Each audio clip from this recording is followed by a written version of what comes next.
नमस्कार साथियों, my name is रौनक शर्मा। आप सभी का हार्दिक स्वागत है आज के इस लेक्चर में। आज के इस लेक्चर को स्टार्ट करने से पहले मैं आपको कुछ पॉइंट्स बताने वाला हूँ। सबसे पहला पॉइंट्स है टाइम डिस्टेंस के बारे में। आप जो ये वीडियो देख रहे हो, जैसे इसके ऊपर क्लिक करोगे तो आपके नीचे एक टाइमलाइन चलेगी जो कि आपको बताएगी कि आपने वीडियो अभी तक कितना देखा है। उसके ऊपर कुछ लाइंस दिख रही होगी आपको। अभी उसके ऊपर इंट्रोडक्शन लिखा हुआ है। आप जैसे उस इंट्रोडक्शन के ऊपर क्लिक करोगे तो कुछ ऐसा आइकन खुल जाएगा जहां पर इस टॉपिक को, इस लेक्चर में जितने भी टॉपिक्स पढ़ाए हुए हैं वो सब मेंशन होंगे।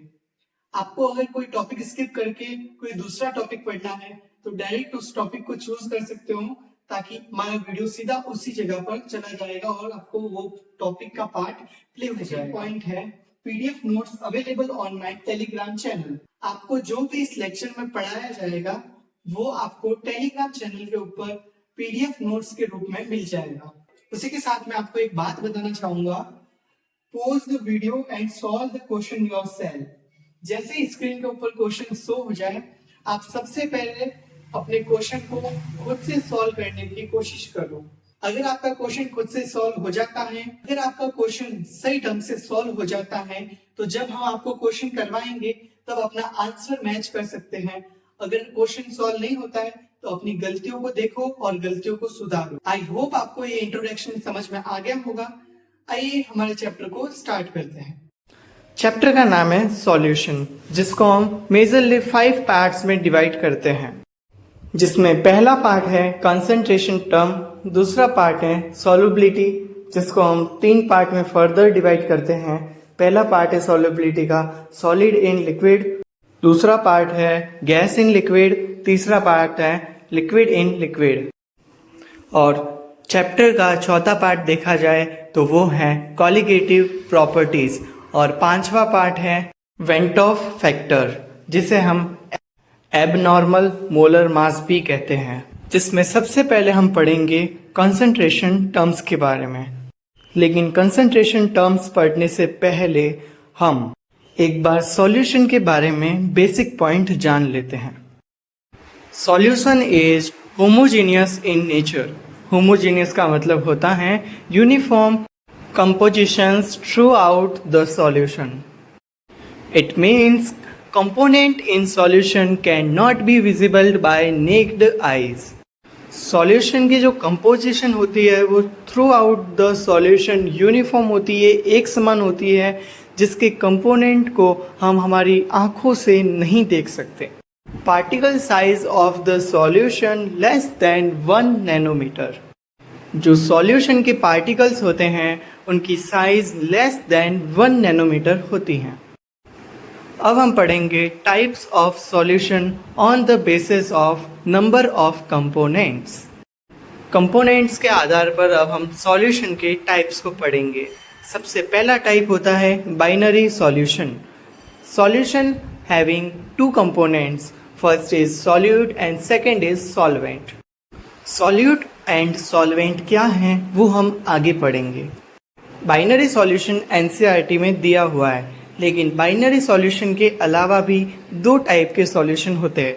First is ternary solution, solution having 3 components, and third होता है quaternary solution. Solution having 4 components is called quaternary solution. But हम इस चैप्टर में बाइनरी सॉल्यूशन ही पढ़ेंगे बिकॉज हमारे सिलेबस में बाइनरी सॉल्यूशन ही मेंशन्ड है। अभी हम पढ़ेंगे बाइनरी सॉल्यूशन के पार्ट्स के बारे में। एक हम एग्जाम्पल लेकर के पढ़ेंगे the solution of sugar and water, जो कि आप नीचे देख सकते हैं। शुगर का एक बीकर रखा हुआ है जिसमें शुगर है, और उसके पास में वाटर का एक ग्लास है जिसके अंदर पानी है। ये सॉल्यूशन कैसे बना आइए देखते हैं। नीचे हम देख पा रहे हैं कि एक शुगर का बीकर है जिसके पास में एक वाटर ग्लास पड़ा है। शुगर के बीकर में ऑफकोर्स शुगर होगी एंड वाटर के ग्लास में ऑफकोर्स वाटर होगा। अभी हमें शुगर और वाटर का सॉल्यूशन बनाना है, तो हम बेसिकली शुगर को ऐड कर देंगे वाटर के अंदर, जिससे हमारे पास में एक सॉल्यूशन आएगा। उसे हम बाइनरी सॉल्यूशन कहेंगे। क्यों? क्योंकि इस सॉल्यूशन को बनाने में हमने 2 कंपोनेंट का यूज़ किया है। First component is sugar and second component is water. अब हम यहाँ पर एक और चीज़ देखेंगे, शुगर जो है वो लेस क्वांटिटी में प्रेजेंट है इस सॉल्यूशन में, और जो वाटर है वो हाई क्वांटिटी में प्रेजेंट है इस सॉल्यूशन में। इट मीन्स हमने जो शुगर ऐड की है इस वाटर में उसको हम कहेंगे सॉल्यूट, और जिसके अंदर हमने शुगर ऐड की है वाटर, यानी कि यहाँ पर वाटर कहलाया गया सॉल्वेंट। इसी को ही देख करके हमने सॉल्यूट के नीचे डेफिनेशन लिखी है component present in less quantity, और सॉल्वेंट की डेफिनेशन लिखी है हमने component present in high quantity. मेरे हिसाब से अभी आपको बाइनरी सॉल्यूशन और उसके पार्ट्स सॉल्यूट एंड सॉल्वेंट अच्छी तरीके से समझ आ गए हों। इसी के साथ हम बाइनरी सॉल्यूशन की रिप्रेजेंटेशन को जान लेते हैं। Representation of binary solution, solvent को हम 1 से रिप्रेजेंट करते हैं, वहीं हम सॉल्यूट को 2 से रिप्रेजेंट करते हैं। आप नीचे एग्जाम्पल्स देख पा रहे होंगे। गिवन मास ऑफ सॉल्यूट, यहाँ पर हमें सॉल्यूट का गिवन मास दिया हुआ है।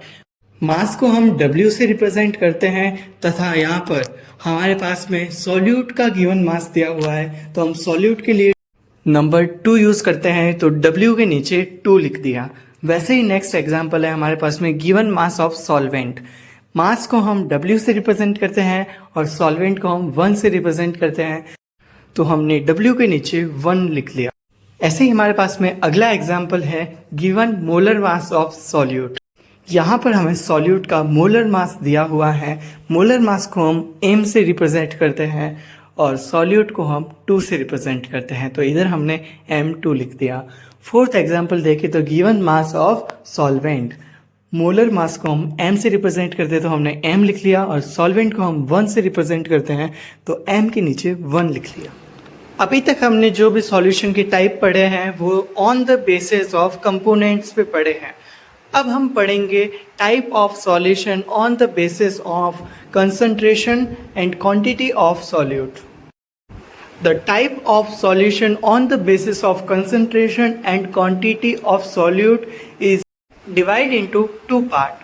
First is dilute solution and second is concentrated solution. Dilute solution. Less quantity of solute is present in given amount of solute.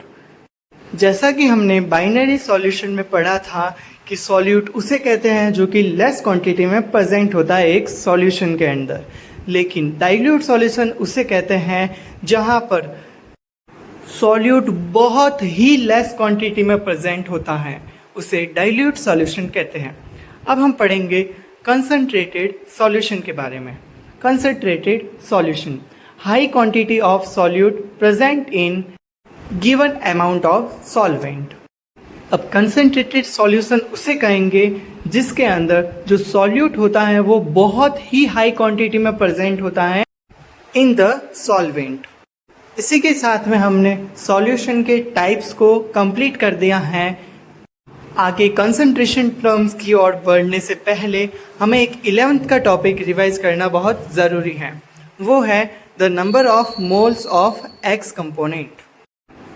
एक एक्स कंपोनेंट में जो नंबर ऑफ मोल्स होते हैं वो इक्वल होते हैं 6.022 इंटू 10⁻23, जिसे हम 6 इंटू 10⁻23 भी कह सकते हैं, और इसे एवोगैड्रो नंबर के नाम से भी जाना जाता है। आइए अभी हम number of moles of X component को निकालने का फॉर्मूला देखते हैं। नंबर ऑफ एक्स कंपोनेंट के मोल्स निकालने का फॉर्मूला होता है given mass of X component divided by molar mass of X component. जो हमारे पास में गिवन मास ऑफ एक्स होगा उसके अंदर अगर हम उसी कंपोनेंट का मोलर मास ऑफ एक्स को डिवाइड कर देंगे तो हमारे पास में एक्स कंपोनेंट के मोल्स निकल जाएंगे। Number of moles of X component निकालने का दूसरा फॉर्मूला होता है given number of particles divided by Avogadro number. जो हमारे पास में एक्स कंपोनेंट के पार्टिकल्स गिवन है, अगर उसके अंदर हम एवोगैड्रो नंबर को डिवाइड करेंगे तो हमारे पास में number of moles of X component आ जाएंगे। ये जो दोनों फॉर्मूलेज हमने बताए हैं आपको वो valid for solid, gas and liquid, तीनों के लिए वैलिड है। अभी हम number of moles of X component निकालने का तीसरा फॉर्मूला देखेंगे, जो कि ओनली फॉर वैलिड होता है गैसेस के लिए। आइए इसका फॉर्मूला पढ़ते हैं। Given volume of X component क्या होना चाहिए? गैस में होना चाहिए। Given volume of X component divide by molar volume. अब मोलर वॉल्यूम एक कांस्टेंट टर्म है। मोलर वॉल्यूम दो टाइप के होते हैं। फर्स्ट तो होता है जब एटमॉस्फेरिक प्रेशर 1 हो तब हम यूज़ करते हैं 22.7 लीटर या फिर 22,400 ml। और दूसरा मोलर वॉल्यूम हम तब लेंगे जब प्रेशर 1 बार हो जाए, तब हम 22.7 लीटर लेंगे या फिर 22,700 ml लेंगे। अभी हम पढ़ेंगे type of solution on the basis of physical state, जिसमें हमने एक चार्ट बनाया है। उसके अंदर पहले कॉलम में तो लिखा है टाइप ऑफ सॉल्यूशन, और दूसरे तीसरे में लिखा है सॉल्यूट और सॉल्वेंट, और चौथे कॉलम में लिखा है उनके कॉमन एग्जाम्पल्स। पहले हम टाइप ऑफ द सॉल्यूशन देख लेते हैं on the basis of physical state. 3 types होते हैं on the basis of physical state solution के। पहला होता है गैसियस सॉल्यूशन, दूसरा होता है लिक्विड सॉल्यूशन, तीसरा होता है सॉलिड सॉल्यूशन। सबसे पहला हम पढ़ेंगे गैसियस सॉल्यूशन, जिसमें सॉल्वेंट गैस रहेगी, जिसका ये मतलब है कि इधर जो गैस होगी वो हाई क्वांटिटी में प्रेजेंट होगी। और गैसियस सॉल्यूशन के हम 3 एग्जाम्पल देखेंगे। पहला देखेंगे जिसमें हम सॉल्वेंट गैस में सॉल्यूट गैस को मिलाएंगे, दूसरे में हम सॉल्वेंट गैस में सॉल्यूट लिक्विड मिलाएंगे, तीसरा एग्जाम्पल देखेंगे जिसमें सॉल्वेंट गैस में हम सॉल्यूट सॉलिड मिलाएंगे। हम पहला एग्जाम्पल देखेंगे अभी, जिसमें हम नाइट्रोजन गैस को सॉल्वेंट मानेंगे और उसके अंदर ऑक्सीजन गैस को मिलाएंगे जो कि सॉल्यूट होगा, और इससे हमें बाइनरी सॉल्यूशन मिलेगा गैस गैस का, जिसमें सॉल्वेंट गैस होगी, इसलिए इसे हम गैसियस सॉल्यूशन कहेंगे। अब हम दूसरा एग्जाम्पल ले लेते हैं, जिसके अंदर हम क्या करेंगे, नाइट्रोजन गैस के अंदर हम क्लोरोफॉर्म को मिक्स करेंगे। क्लोरोफॉर्म बता दूं आपको एक लिक्विड होता है। यहाँ पर हमने सॉल्वेंट माना था गैस को, नाइट्रोजन को, और हमने सॉल्वेंट माना था क्लोरोफॉर्म जो कि एक लिक्विड है। इन दोनों से हमें एक बाइनरी सॉल्यूशन मिलता है जिसे हम गैसियस सॉल्यूशन कहेंगे, क्योंकि इधर भी स्टिल सॉल्वेंट गैस में था। अभी हम गैसियस सॉल्यूशन का तीसरा एग्जाम्पल देख सकते हैं। तीसरे एग्जाम्पल में हमने नाइट्रोजन गैस सॉल्वेंट के अंदर हमने सॉल्यूट कैम्फर यानी कि कपूर को ऐड किया है, जिससे हमें एक बाइनरी सॉल्यूशन मिला जिसमें सॉल्वेंट गैस थी, इसीलिए इस बाइनरी सॉल्यूशन को हम गैसियस सॉल्यूशन कहेंगे। अब हमने गैसियस सॉल्यूशन के तीनों कंडीशन और एग्जाम्पल्स देख लिए हैं। अब हम बढ़ते हैं लिक्विड सॉल्यूशन की तरफ।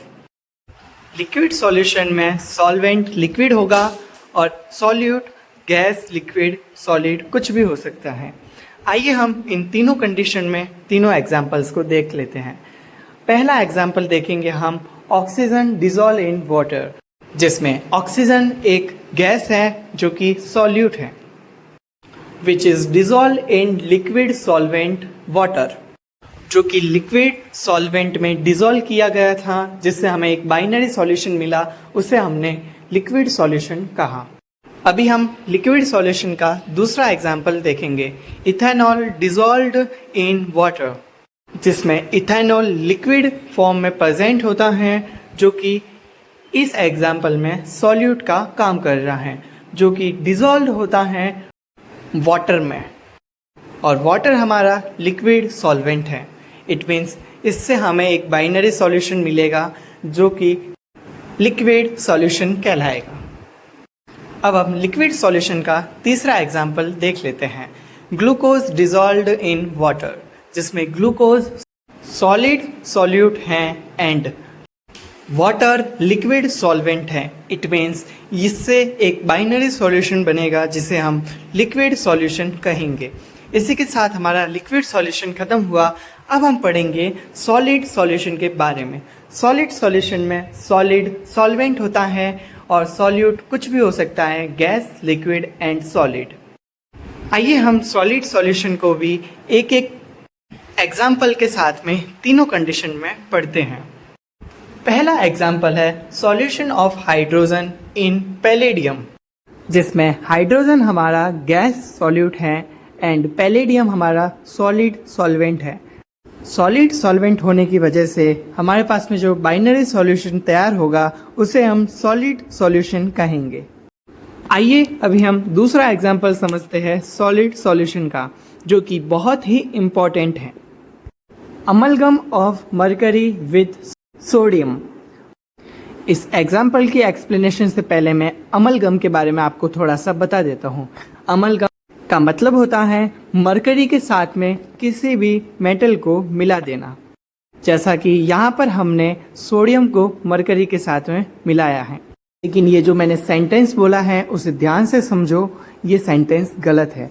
हम कभी भी मरकरी के साथ में किसी भी सॉलिड मेटल को नहीं मिलाते हैं। उल्टा जो सॉलिड मेटल होता है उसके अंदर मरकरी आकर के डिसॉल्व होती है, फिर जाके अमलगम ऑफ मरकरी बनता है। इसीलिए यहाँ पर सोडियम तो होगा सॉलिड सॉल्वेंट और मरकरी होगी लिक्विड सॉल्वेंट। आइए अभी हम देख लेते हैं last example of solid solution, copper dissolved in gold, जिसमें गोल्ड सॉलिड सॉल्वेंट है और कॉपर भी सॉलिड सॉल्वेंट है। इन दोनों से मिलकर के जो बाइनरी सॉल्यूशन बनेगा उसे सॉलिड सॉल्यूशन कहेंगे। इसी के साथ हमने सॉल्यूशन चैप्टर का इंट्रोडक्शन खत्म किया। अब हम पढ़ेंगे हमारे इस चैप्टर का पहला टॉपिक, जो कि है, अब हम स्टार्ट करते हैं कंसंट्रेशन टर्म्स। कंसंट्रेशन टर्म्स हमारे 12th में 14 कंसंट्रेशन टर्म्स एनसीईआरटी में मेंशन है। कंसंट्रेशन टर्म्स यूज की जाती है किसी सॉल्यूशन में सॉल्वेंट और सॉल्यूट कितने अमाउंट में प्रेजेंट है। और कंसंट्रेशन टर्म्स 14 टाइप्स की होती है। सबसे पहले हम देखते हैं मास परसेंटेज, जिसे हम मास बाय मास भी कहते हैं। दूसरा होता है वॉल्यूम परसेंटेज, जिसे हम वॉल्यूम बाय वॉल्यूम भी कहते हैं। तीसरी कंसंट्रेशन टर्म होती है mass by volume concentration terms. चौथी कंसंट्रेशन टर्म होती है volume by mass concentration terms. पांचवी कंसंट्रेशन टर्म होती है mass fraction. Sixth concentration term होती है volume fraction. Seventh concentration term होती है mole fraction. Eight concentration term होती है ppm, part per million. Ninth concentration term होती है ppb, part per billion. 10th concentration term होती है स्ट्रेंथ ऑफ सॉल्यूशन, जिसे हम S से रिप्रेजेंट करते हैं। 11th हमारी कंसंट्रेशन टर्म होती है मोलैरिटी ऑफ सॉल्यूशन, जिसे हम कैपिटल M से रिप्रेजेंट करते हैं। 12th कंसंट्रेशन टर्म होती है मोलैलिटी ऑफ सॉल्यूशन, जिसे हम स्मॉल m से रिप्रेजेंट करते हैं। 13 कंसंट्रेशन टर्म होती है फॉर्मेलिटी और 14 कंसंट्रेशन टर्म होती है नॉर्मेलिटी, जिसे हम n से रिप्रेजेंट करते हैं। अभी हम स्टार्ट करते हैं one by one concentration terms की एक्सप्लेनेशन को। सबसे पहली कंसंट्रेशन टर्म हम पढ़ेंगे वो है मास परसेंटेज, जिसे मास बाय मास कंसंट्रेशन टर्म भी कहते हैं। अगर हम इसे अल्फ़ाबेट्स में रिप्रेजेंट करना चाहते हैं तो हम W बाई W लिखेंगे। मास परसेंट कंसंट्रेशन टर्म हम सॉल्यूट की भी निकाल सकते हैं, सॉल्वेंट की भी निकाल सकते हैं। सबसे पहले हम मास परसेंटेज ऑफ सॉल्यूट देखेंगे, जिसे हम अगर अल्फ़ाबेट ऑर्डर में लिखना चाहें तो W by W hold wise 2 लिखेंगे, जिसमें W बाई W तो रिप्रेजेंट करता है मास परसेंटेज को, और जो होल्ड वाइज 2 लिखा है 2 सॉल्यूट को रिप्रेजेंट करता है। आइए अब हम देखते हैं formula of mass percentage of solute. अगर हमें किसी भी सॉल्यूट का मास परसेंटेज निकालना है तो मास of solute divided by total mass of solution into 100 कर देंगे। अगर हम अल्फ़ाबेट्स के रूप में लिखना चाहें तो मास ऑफ सॉल्यूट को हम लिख सकते हैं W2 और टोटल मास को लिख सकते हैं हम W और इंटू 100 कर सकते हैं, जिससे हमारा मास परसेंटेज ऑफ सॉल्यूट निकल जाएगा। ऐसे ही हम मास परसेंटेज ऑफ सॉल्वेंट भी निकाल सकते हैं। मास परसेंटेज ऑफ सॉल्वेंट निकालने के लिए सॉल्वेंट के मास को डिवाइड कर देंगे टोटल मास से और उसको मल्टीप्लाई कर देंगे 100 से, जिससे हमारे पास में सॉल्वेंट का मास परसेंटेज आ जाएगा।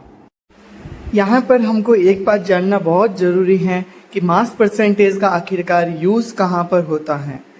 आप हमारी रेगुलर लाइफ में जो हम दवाई लेते हैं उसके पीछे मेंशन होता है कॉन्सेंट्रेशन टर्म्स, वो इस फॉर्म में होता है, हमने नीचे एग्जाम्पल में लिखा है, और उस कंसंट्रेशन टर्म की लाइन को एक्सप्लेन करने को डिकोडिंग कहते हैं।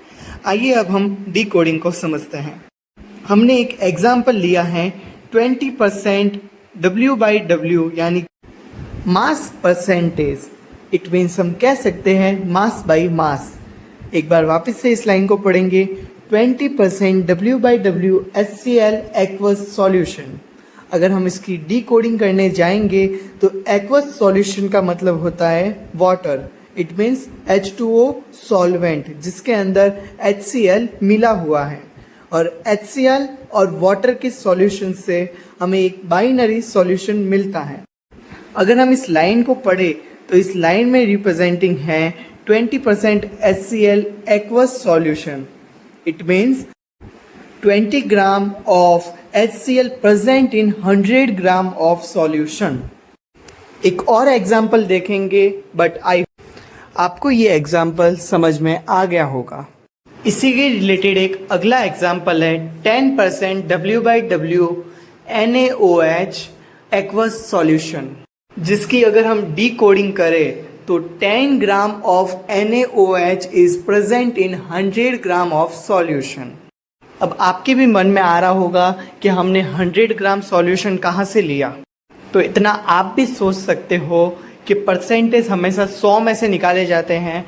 अगर 100% में से 10% हिस्सा NaOH है जो कि एक्वस सॉल्यूशन यानी कि वाटर सॉल्वेंट के अंदर मिक्स हैं, तो टोटल सॉल्यूशन हमारे पास में कितना है 100 ग्राम। उसमें से 10 ग्राम हमारे पास में सॉल्यूट है और उसमें से 90 ग्राम हमारे पास में सॉल्वेंट है। तो टोटल कितना सॉल्यूशन हुआ 10 + 90 = 100 ग्राम। इसीलिए हमने इधर लिखा है 10 ग्राम of NaOH is present in 100 gram of solution.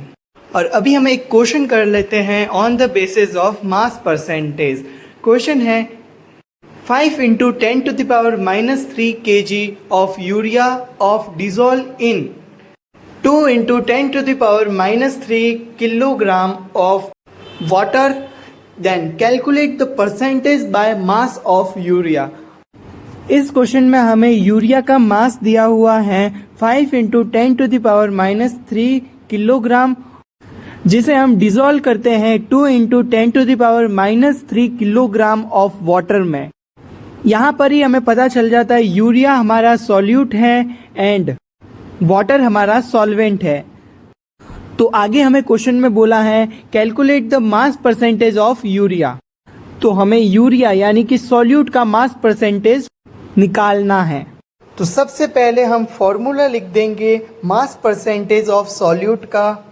Mass of solute divided by total mass of solution into 100। Mass of solute हमारा है 5 × 10⁻³ and total mass of solution है 5 × 10⁻³ प्लस 2 × 10⁻³ इन दोनों को ऐड करेंगे तो हमारे पास में हो जाएगा 7 × 10⁻³ अब -3 से -3 कट जाएगा और 5 का मल्टीप्लाई 100 से हो जाएगा, तो हमारे पास में आ जाएगा 500 डिवाइडेड बाय 7। इनको जब हम सॉल्व करेंगे तब हमारे पास में आंसर आएगा 71.42 मास परसेंटेज ऑफ यूरिया। अभी हम पढ़ेंगे नंबर 2 कंसंट्रेशन टर्म, जिसे हम वॉल्यूम परसेंटेज कंसंट्रेशन टर्म कहते हैं या फिर volume by volume concentration term कहते हैं, जिसे हम V/V से रिप्रेजेंट करते हैं। अब हम देखेंगे वॉल्यूम परसेंटेज निकालने का फॉर्मूला। सबसे पहले हम देखेंगे सॉल्यूट का वॉल्यूम परसेंटेज निकालने का formula. Volume percentage same to same mass percentage के जैसे ही है, बस उधर ग्राम का था और इधर ml है। तो वॉल्यूम परसेंटेज ऑफ सॉल्यूट का फॉर्मूला है volume of solute divide by total volume and multiply by 100 is equal to volume percentage of solute. और अगर वॉल्यूम परसेंटेज ऑफ सॉल्वेंट देखा जाए तो उसका फॉर्मूला है volume of solvent divided by total volume into 100। अभी हम नीचे एक लाइन दी गई है, उसको डिकोड करते हैं। 20% volume by volume NaCl aqueous solution. Aqueous solution का मतलब आपको पता ही चल गया होगा अब तक तो कि इधर हमारा वाटर सॉल्वेंट होगा और सॉल्यूट हमारा NaCl होगा जो कि 100 आउट ऑफ 20% ऑफ सॉल्यूशन होगा। तो हम इस लाइन को जब डिकोड करेंगे तब हमारे पास में इसकी पूरी एक्सप्लेनेशन आएगी। 20 ml of NaCl is present in 100 ml of solution. अब हमको सॉल्यूट यानी कि NaCl का तो अमाउंट पता चल गया और हमें ये भी पता है कि ये जो टोटल वॉल्यूम ऑफ सॉल्यूशन आया है वो सॉल्यूट और सॉल्वेंट को ऐड करके आया है। तो हम लिख सकते हैं कि total volume is equal to V1 यानी कि सॉल्वेंट माइनस सॉल्यूट। और जब हम इस इक्वेशन से सॉल्वेंट की वैल्यू निकालेंगे तब हमारे पास में आएगा V1 यानी कि solvent is equal to V total volume minus V2 solute. तो अभी हम V1 इज इक्वल टू लिख देंगे 100 minus 20 is equal to 80 ml solvent यानी कि हमारे वाटर का अमाउंट निकल जाएगा। इसी के साथ हमने दो कंसंट्रेशन टर्म पढ़ ली है। अभी हम पढ़ेंगे third concentration term mass by volume. Mass by volume for solute के लिए फॉर्मूला होता है mass of solute divided by total volume into 100। Third concentration term भी फर्स्ट की तरह ही है, यहाँ पर बस टोटल मास की जगह पे टोटल वॉल्यूम लिया जाता है। अगर हमें सॉल्यूट के लिए मास बाय वॉल्यूम कंसंट्रेशन टर्म निकालनी है तो सॉल्यूट के मास के अंदर टोटल वॉल्यूम का डिवाइड दे देना है हमें और 100 से मल्टीप्लाई कर देना है। ऐसे ही अगर हमें मास by volume concentration term solvent के लिए निकालनी है तो मास ऑफ सॉल्वेंट को डिवाइड कर देना है total volume of solution into 100 कर देना है। मास बाय वॉल्यूम के कंसंट्रेशन टर्म के रिलेटेड ही एक नीचे एग्जाम्पल लाइन दी हुई है, आइए इसे डिकोड करते हैं और इसकी एक्सप्लेनेशन जानते हैं। 20 gram of W/V NaCl aqueous solution. अब आप समझ गए होंगे कि ये लाइन ये बता रही है कि 20 gram of NaCl present in 100 ml of solution. और अभी यहाँ पर हमने टोटल सॉल्यूशन को ml में लिया है, ग्राम में नहीं लिया है। क्यों? क्योंकि हम mass by volume concentration term पढ़ रहे हैं। आई होप अभी तक हमने 3 कंसंट्रेशन टर्म पढ़ी वो आपको अच्छे से समझ आ गई होगी। और अभी हम पढ़ेंगे फोर्थ कंसंट्रेशन टर्म जिसे हम कहते हैं volume by mass concentration term. Volume by mass percentage concentration term भी एकदम मास by mass percentage concentration term के जैसे ही है, बस उधर सॉल्यूट या फिर सॉल्वेंट को हम मास में लेते थे लेकिन इधर हम सॉल्यूट या फिर सॉल्वेंट को वॉल्यूम में लेंगे। आई थिंक अभी आपको ये बहुत ही इजी लग रही होगी mass by volume concentration term. हम सबसे पहले mass by concentration term for solute देखते हैं। Volume of solute divided by total mass of solution multiply by 100। आप कर देते हो तो volume by mass for solute आ जाएगा। अब हम देखते हैं volume by mass concentration term for solvent. अगर हमें सॉल्वेंट की volume by mass concentration term निकालनी है तो volume of solute divided by total mass of solution multiply by 100 करोगे तो volume by mass for solvent निकल जाएगी।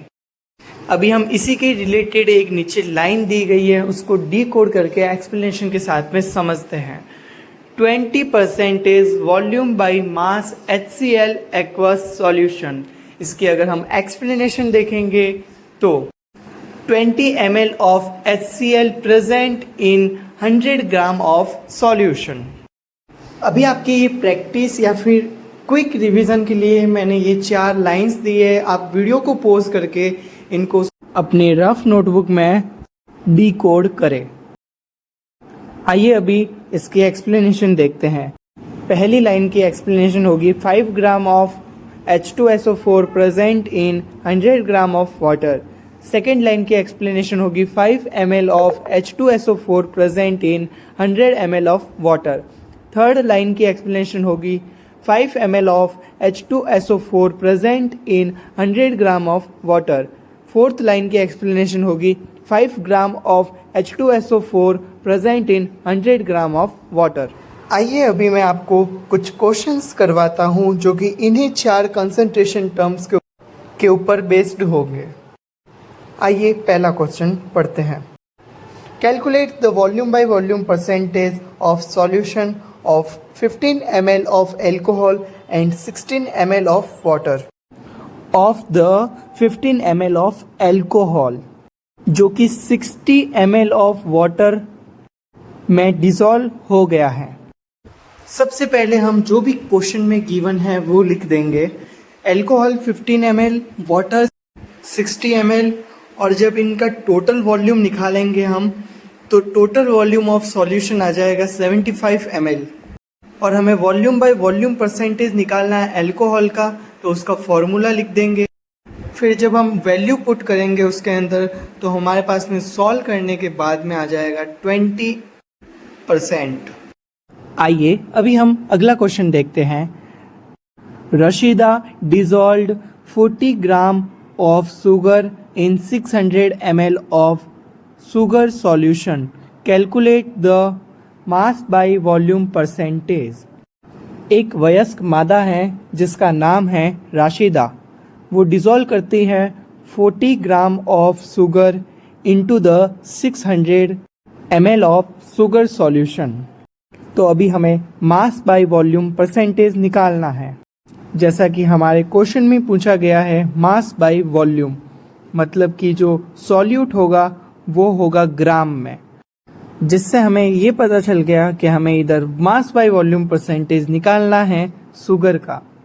तो सबसे पहले जो क्वेश्चन में गिवन है वो हम नोट कर देंगे। Sugar is equal to 40 gram, sugar total solution is equal to 600 ml। अब हम मास बाय वॉल्यूम परसेंटेज का फॉर्मूला नोट कर देंगे और उसके ऊपर वैल्यू पुट करके हम आंसर निकालेंगे जो आएगा 6.66%। आइए अभी फोर्थ क्वेश्चन को पढ़ते हैं। Determine the volume by volume percentage of solution made up by combining of 25 ml of ethanol with enough water to produce 200 ml of solution. इस क्वेश्चन में ये बताया जा रहा है 25 ml इथेनॉल से इनफ वाटर से 200 ml सॉल्यूशन बनाया जा रहा है। तो हमें अभी वॉल्यूम बाय वॉल्यूम परसेंटेज निकालनी है इथेनॉल की। अब हम सबसे पहले जो क्वेश्चन में गिवन है उसको लिख देंगे। Ethanol 25 ml, total solution 200 ml, और अभी इथेनॉल का वॉल्यूम बाय वॉल्यूम परसेंटेज निकालना है तो फॉर्मूला लिख देते हैं। Volume of solute, it means volume of ethanol divided by total volume into 100 कर देंगे। तो हमारे पास में volume by volume percentage of ethanol आ जाएगा 12.5%। अभी हम पढ़ेंगे fifth concentration term ppm। ppm का मतलब होता है पार्ट्स पर बिलियन, जिसको हम लिखते हैं 10⁶। पार्ट्स पर बिलियन हम 4 पार्ट में निकाल सकते हैं। पहला होता है इन टर्म्स ऑफ मास। अगर हम इन टर्म्स ऑफ मास में पार्ट पर बिलियन निकालना चाहते हैं तो मास of solute divided by total mass into 10⁶ करेंगे तो हमारे इन टर्म्स ऑफ मास ppm निकल जाएगा। और दूसरा इन terms of volumes, in terms of volumes में ppm निकालने का फॉर्मूला होता है volume of solute divided by total mass into 100। और थर्ड टर्म होता है in terms of mass by volume. अगर मास बाय वॉल्यूम में ppm निकालना है तो मास of solute divided by total volume into 10⁻⁶ कर देंगे तो हमारा ppm निकल जाएगा मास पर वॉल्यूम में। और हमें फोर्थ टर्म में यानी कि वॉल्यूम बाय मास में निकालना है ppm, तो वॉल्यूम ऑफ सॉल्यूट को डिवाइड कर देंगे टोटल मास से और मल्टीप्लाई कर देंगे 10⁻⁶ से, तो हमारा ppm in terms of volume by मास निकल जाएगा। आइए अभी दो क्वेश्चन कर लेते हैं ppm पे बेस्ड। क्वेश्चन है what is the concentration term in the ppm if 0.025 gram of KCl dissolved in 100 gram of water. Question बोल रहा है कि आप ppm निकालो अगर 0.025 ग्राम KCl डिसॉल्व हो जाए 100 ग्राम ऑफ वाटर में। क्वेश्चन पढ़ के हमें इतना तो पता चल गया कि इधर हमें ppm in term of mass by mass term में निकालनी है। आइए हम सबसे पहले क्वेश्चन में जो गिवन है उसको लिख लेते हैं। Mass of KCl is equal to 0.025 gram, mass of water is equal to 100 gram. Total mass of solution अगर हम देखेंगे तो 0.025 ग्राम प्लस 100 ग्राम को ऐड कर देंगे तो हमारे पास में आएगा 100.025 ग्राम, जिसको हम अप्रोक्सीमेटली 100 ही मानेंगे। फिर हमें क्वेश्चन में जो पूछा है उसका फॉर्मूला लिख लेंगे। ppm in terms of mass by मास का फॉर्मूला लिख देंगे, जिसका फॉर्मूला है mass of solute divided by total mass into 10⁻⁶। और जब इसको पूरी तरीके से सॉल्व करेंगे तो हमारे पास में आएगा 250 ppm। आइए हम अभी अगला क्वेश्चन पढ़ते हैं।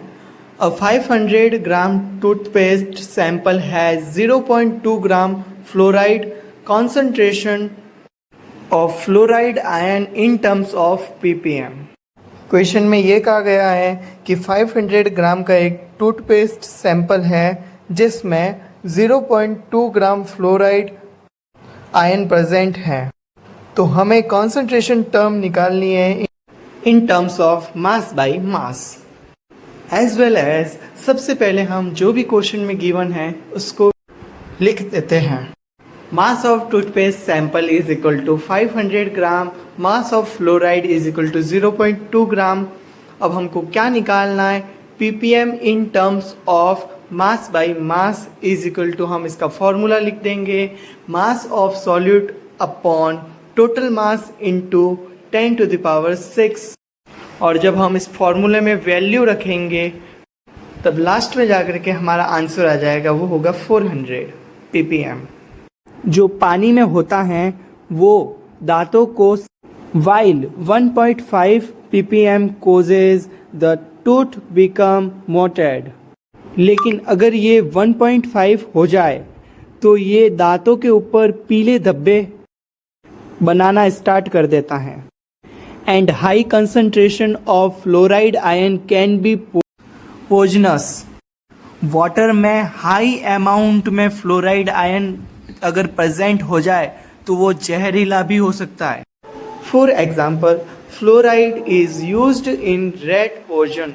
एग्जाम्पल के लिए हम जान सकते हैं कि जो चूहे को मारने का जहर आता है उसके अंदर फ्लोराइड आता है। आइए अब एनसीईआरटी का अगला पॉइंट देखते हैं। Intravenous injection are always dissolved in water contain salt at particular ion concentration. That ion concentration match with blood plasma concentration. इस लाइन से ये पता चलता है कि जितने भी इंट्रावेनियस इंजेक्शन होते हैं जो कि वेन्स में लगते हैं उनको वाटर में डिसॉल्व करते हैं जो कि सॉल्ट कंटेन करते हैं और इन सॉल्ट की कंसंट्रेशन को मैच करवाया जाता है ब्लड प्लाज्मा की कंसंट्रेशन के साथ। आइए अब एनसीईआरटी का तीसरा पॉइंट पढ़ते हैं। Mass percentage is commonly used in industrial chemical appearance. Ppm in terms of mass percentage जो होती हैं उसको कॉमनली यूज किया जाता है केमिकल इंडस्ट्री में। एनसीईआरटी में 4 एग्जाम्पल्स एक केमिकल इंडस्ट्री का भी एग्जाम्पल दिया हुआ है। Commercial bleaching solution contain 3.62 mass percentage of sodium hypochloride in water. जो ये कमर्शियल ब्लीचिंग इंडस्ट्रीज जो होती हैं उनके अंदर 3.62 mass percentage of sodium hypochloride का यूज किया जाता है इन वाटर। आइए हम एनसीईआरटी का चौथा पॉइंट पढ़ते हैं। और 35% volume by volume solution of ethanol glycol an antifreeze use in car for cooling the engine. At this concentration, the antifreeze lower the freezing point of water to 255.4 Kelvin is equal to -17.6 degree Celsius। Ethanol, glycol और antifreeze का 35% solution engine को ठंडा करने के लिए कारों में उपयोग किया जाता है। अब ये कारों में उपयोग क्यों किया जाता है? क्योंकि जो अब हम पहाड़ पे जाते हैं तो ये जो फ्यूल होता है ना उसके फ्रीजिंग पॉइंट को -17.6 डिग्री तक बढ़ा देता है। अभी हम पढ़ते हैं एनसीईआरटी का 5th पॉइंट।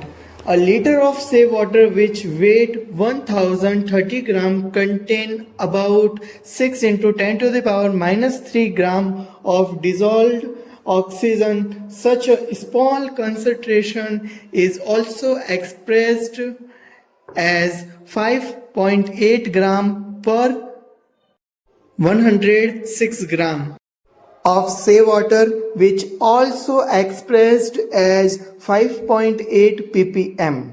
जो हमारे पास में शुद्ध जल होता है जिसका वजन 1030 ग्राम होता है, जो कि कंटेन करती है 6 into 10 to the power -3 gram of dissolved oxygen, उसके अंदर घुली हुई ऑक्सीजन को। अब अगर इधर देखा जाए तो ये जो ऑक्सीजन का अमाउंट है वो एज कंपेयर टू से वाटर के मास के बहुत ही ज्यादा छोटा है। देख लो वो पावर में माइनस है। तो इस टाइप की टर्म्स को हमेशा पीपीएम में रिप्रेजेंट किया जाता है। आइए इसी के साथ में हम एनसीईआरटी का लास्ट पॉइंट 6th भी पढ़ लेते हैं। The concentration of pollution in water and atmosphere is expressed in term of microgram, ml and ppm में रिप्रेजेंट किया जाता है। अभी पढ़ेंगे हम हमारे 6th कंसंट्रेशन टर्म के बारे में, जिसे कहते हैं हम ppb, part per billion. Part per million और बिलियन में कुछ डिफरेंस नहीं है, दोनों एक जैसी ही कंसंट्रेशन टर्म है, बस उसके अंदर हम 10 to the power 6 लेते थे और यहाँ पर हम 10 to the power 9 लेंगे। अभी हम पढ़ेंगे 7th, 8th और 9th कंसंट्रेशन टर्म। तीनों कंसंट्रेशन टर्म फ्रैक्शनल टर्म में है। अब पढ़ेंगे हम 7th फ्रैक्शनल टर्म, जिसे हम कहते हैं mole fraction. Mole fraction for solute, mass of solute divided by total mass is equal to mole fraction for solute. Mole fraction for solvent होता है mass of solvent divided by total mass of solution, जिससे हमारा mole fraction for solvent निकल जाए। Addition of mole fraction of solute and mole fraction of solvent is equal to 1। Volume fraction और mole fraction भी as like mass fraction ही है, बस उनमें मास की जगह पे वॉल्यूम और मोल्स का यूज होगा। एंड टोटल सॉल्यूशन को मास में ना लेकर के वॉल्यूम और मोल्स में लेंगे, और वो भी सॉल्यूट और सॉल्वेंट को ऐड करने पर 1 ही देगा। अभी हम कुछ मोल फ्रैक्शन के रिलेटेड ही क्वेश्चंस लगा लेते हैं। हमारा 7th क्वेश्चन है ये, A solution prepared by adding 360 gram of glucose to 864 gram of water. Calculate mole fraction of glucose. जहाँ पर हमें मोलर मास ऑफ ग्लूकोज 180 दिया गया है। ये क्वेश्चन बेसिकली ये कह रहा है कि 864 ग्राम वाटर है जिसमें 360 ग्राम ग्लूकोज ऐड कर दिया गया है, जिससे हमें एक बाइनरी सॉल्यूशन मिला है। अब उस बाइनरी सॉल्यूशन के अंदर जो ग्लूकोज है उसके मोल फ्रैक्शन को निकालना है। तो आइए सबसे पहले हम जो क्वेश्चन में गिवन है उसको लिख लेते हैं। क्वेश्चन में गिवन है mass of glucose 360 gram, mass of water 864 ग्राम और हमें निकालना है ग्लूकोज का मोल फ्रैक्शन। हमें मोल फ्रैक्शन निकालना है तो हमें सबसे पहले ग्लूकोज और वाटर के मोल्स पता होने चाहिए। तो ग्लूकोज के मोल्स को निकालने के लिए हम 360 ग्राम जो मास ऑफ ग्लूकोज है उसके अंदर डिवाइडेड कर देंगे मोलर मास ऑफ ग्लूकोज, जो कि क्वेश्चन में हमें गिवन है। तो हमारे पास में ग्लूकोज के 2 मोल्स आ जाएंगे। अब हम इसी तरीके से वाटर के मास के अंदर वाटर के मोलर मास को डिवाइड कर देंगे, जिससे हमारे पास में वाटर के 48 मोल्स आ जाएंगे और हमारे पास में टोटल मोल्स हो जाएंगे 50 मोल्स। अभी यहाँ पर हम मोल फ्रैक्शन ऑफ सॉल्यूट का फॉर्मूला लगाएंगे, moles of glucose divided by total moles. तो हमारे पास ग्लूकोज का मोल फ्रैक्शन आ जाएगा 0. आइए मोल फ्रैक्शन टॉपिक के रिलेटेड ही हम एक और क्वेश्चन लगा देते हैं। यह हमारे चैप्टर का 8वां क्वेश्चन होगा। Question number 8, what is the quantity of water that should be 60 gram methanol to make the mole fraction of methanol as 0.25। Question में ये बताया गया है कि हमारे पास में मेथेनॉल और वाटर का एक सॉल्यूशन है जिसके अंदर मेथेनॉल 16 ग्राम है और मेथेनॉल का मोल फ्रैक्शन क्वेश्चन में गिवन है। हमारे को क्वांटिटी या फिर अमाउंट ऑफ वाटर को निकालना है। आइए हम अमाउंट ऑफ वाटर को निकालते हैं, एज वेल एज सबसे पहले जो भी क्वेश्चन में गिवन है वो हम नोट कर देते हैं। क्वेश्चन में हमारे पास में गिवन है मेथेनॉल का amount 16 gram, mole fraction of methanol 0.25 और अभी हमें मेथेनॉल के मोल्स निकालने हैं। तो मोल्स निकालने के लिए हमारे पास में ज़रूरत होती है मोलर मास और मास ऑफ अमाउंट की। मास ऑफ अमाउंट तो हमारे पास में गिवन है 16 ग्राम, लेकिन मोलर मास गिवन नहीं है। मेथेनॉल का फॉर्मूला होता है CH3OH। इस फॉर्मूले से हमने 32 ग्राम मोलर मास निकाल दिया। अभी हम मोल्स ऑफ मेथेनॉल निकाल देंगे। मोल्स का फॉर्मूला होता है given mass upon molar mass, it means 16/32। तो हमारे पास में मोल्स आ जाएंगे 0.5 मोल्स। अभी हम फॉर्मूला लिखेंगे mole fraction of methanol. Moles of methanol is equal to 0.5 है, डिवाइडेड बाय टोटल मोल्स होते हैं। टोटल मोल्स किसे कहेंगे? Moles of methanol plus moles of H2O। Moles of methanol तो हमारे पास में है 0.5 प्लस हम लिख देंगे मोल्स ऑफ H2। और ये formula mole fraction of methanol का है, इसीलिए जो हमें क्वेश्चन में गिवन है मोल फ्रैक्शन ऑफ मेथेनॉल वो हम इस फॉर्मूले के इक्वल रख देंगे और उससे हम मोल्स ऑफ वाटर को निकाल देंगे जो कि निकलेगा 1.5। अब हम इस 1.5 मोल्स को मल्टीप्लाई कर देंगे वाटर के मोलर मास से जो कि है 18। तो हमारे पास में वाटर का अमाउंट आ जाएगा जो कि होगा 27 ग्राम। अभी हम पढ़ेंगे हमारी 10th कंसंट्रेशन टर्म जिसे कहते हैं strength. It is represent mass of solute present in 1 litre of solution, या फिर हम कह सकते हैं 1000 ml of solution. Strength 1 litre या फिर 1000 ml सॉल्यूशन के अंदर रिप्रेजेंट करती हैं कि कितना मास ऑफ सॉल्यूट प्रेजेंट है, कितना सॉल्यूट का मास प्रेजेंट है। आइए अब इसको एग्जाम्पल के माध्यम से समझते हैं। सॉल्यूशन X एक X सॉल्यूशन है जिसकी स्ट्रेंथ 8 ग्राम पर लीटर है। इट मीन्स इसका मतलब क्या हुआ, 8 gram of solute present in 1000 ml of solution या फिर 1 litre of solution. I hope आपको ये एग्जाम्पल समझ में आ गया होगा। अब हम स्ट्रेंथ निकालने का फॉर्मूला देख लेते हैं। Strength of solution is equal to mass of solute in gram divided by volume of solution in litre, जिसकी यूनिट ग्राम पर लीटर या फिर ग्राम पर ml होती है। ये डिपेंड ऑन टेम्परेचर है, मतलब कि ये टेम्परेचर पर डिपेंड करती है। अगली हमारे पास में 11th कंसंट्रेशन टर्म है molarity. Molarity it represent number of moles of solute present in 1 litre या फिर 1000 ml of solution. Molarity represent करती है 1 लीटर या फिर 1000 ml ऑफ सॉल्यूशन में कितने मोल्स ऑफ सॉल्यूट प्रेजेंट हैं। मोलैरिटी को हम कैपिटल M से रिप्रेजेंट करते हैं। आइए अब हम इसको एग्जाम्पल के माध्यम से समझते हैं। 3m NaOH aqueous solution. हमने क्या पढ़ा है, पर लीटर सॉल्यूशन में कितने मोल्स ऑफ सॉल्यूट प्रेजेंट है, ये मोलैरिटी रिप्रेजेंट करते हैं। हमें एग्जाम्पल में मोलैरिटी 3m दे रखी है, किसकी, NaOH की। तो हम क्या कह सकते हैं, 3 moles of NaOH present in 1000 ml या फिर 1 लीटर ऑफ सॉल्यूशन। आइए अभी हम सॉल्यूशन की मोलैरिटी निकालने का फॉर्मूला देखते हैं। सॉल्यूशन की मोलैरिटी का फॉर्मूला है number of moles of solution divided by volume of solution in litre और ml।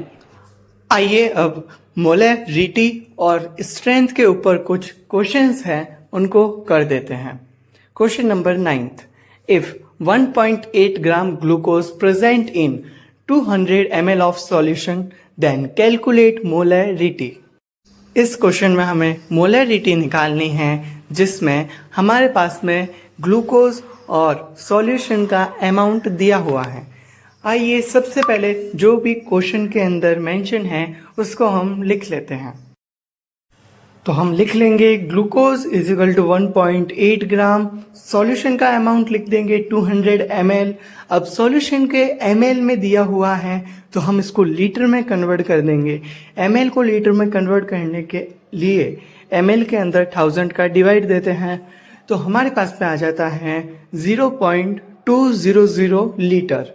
लेकिन क्वेश्चन में हमें सॉल्यूट का अमाउंट दिया गया है ग्राम में, जिसे हमें मोल्स में कन्वर्ट करना पड़ेगा।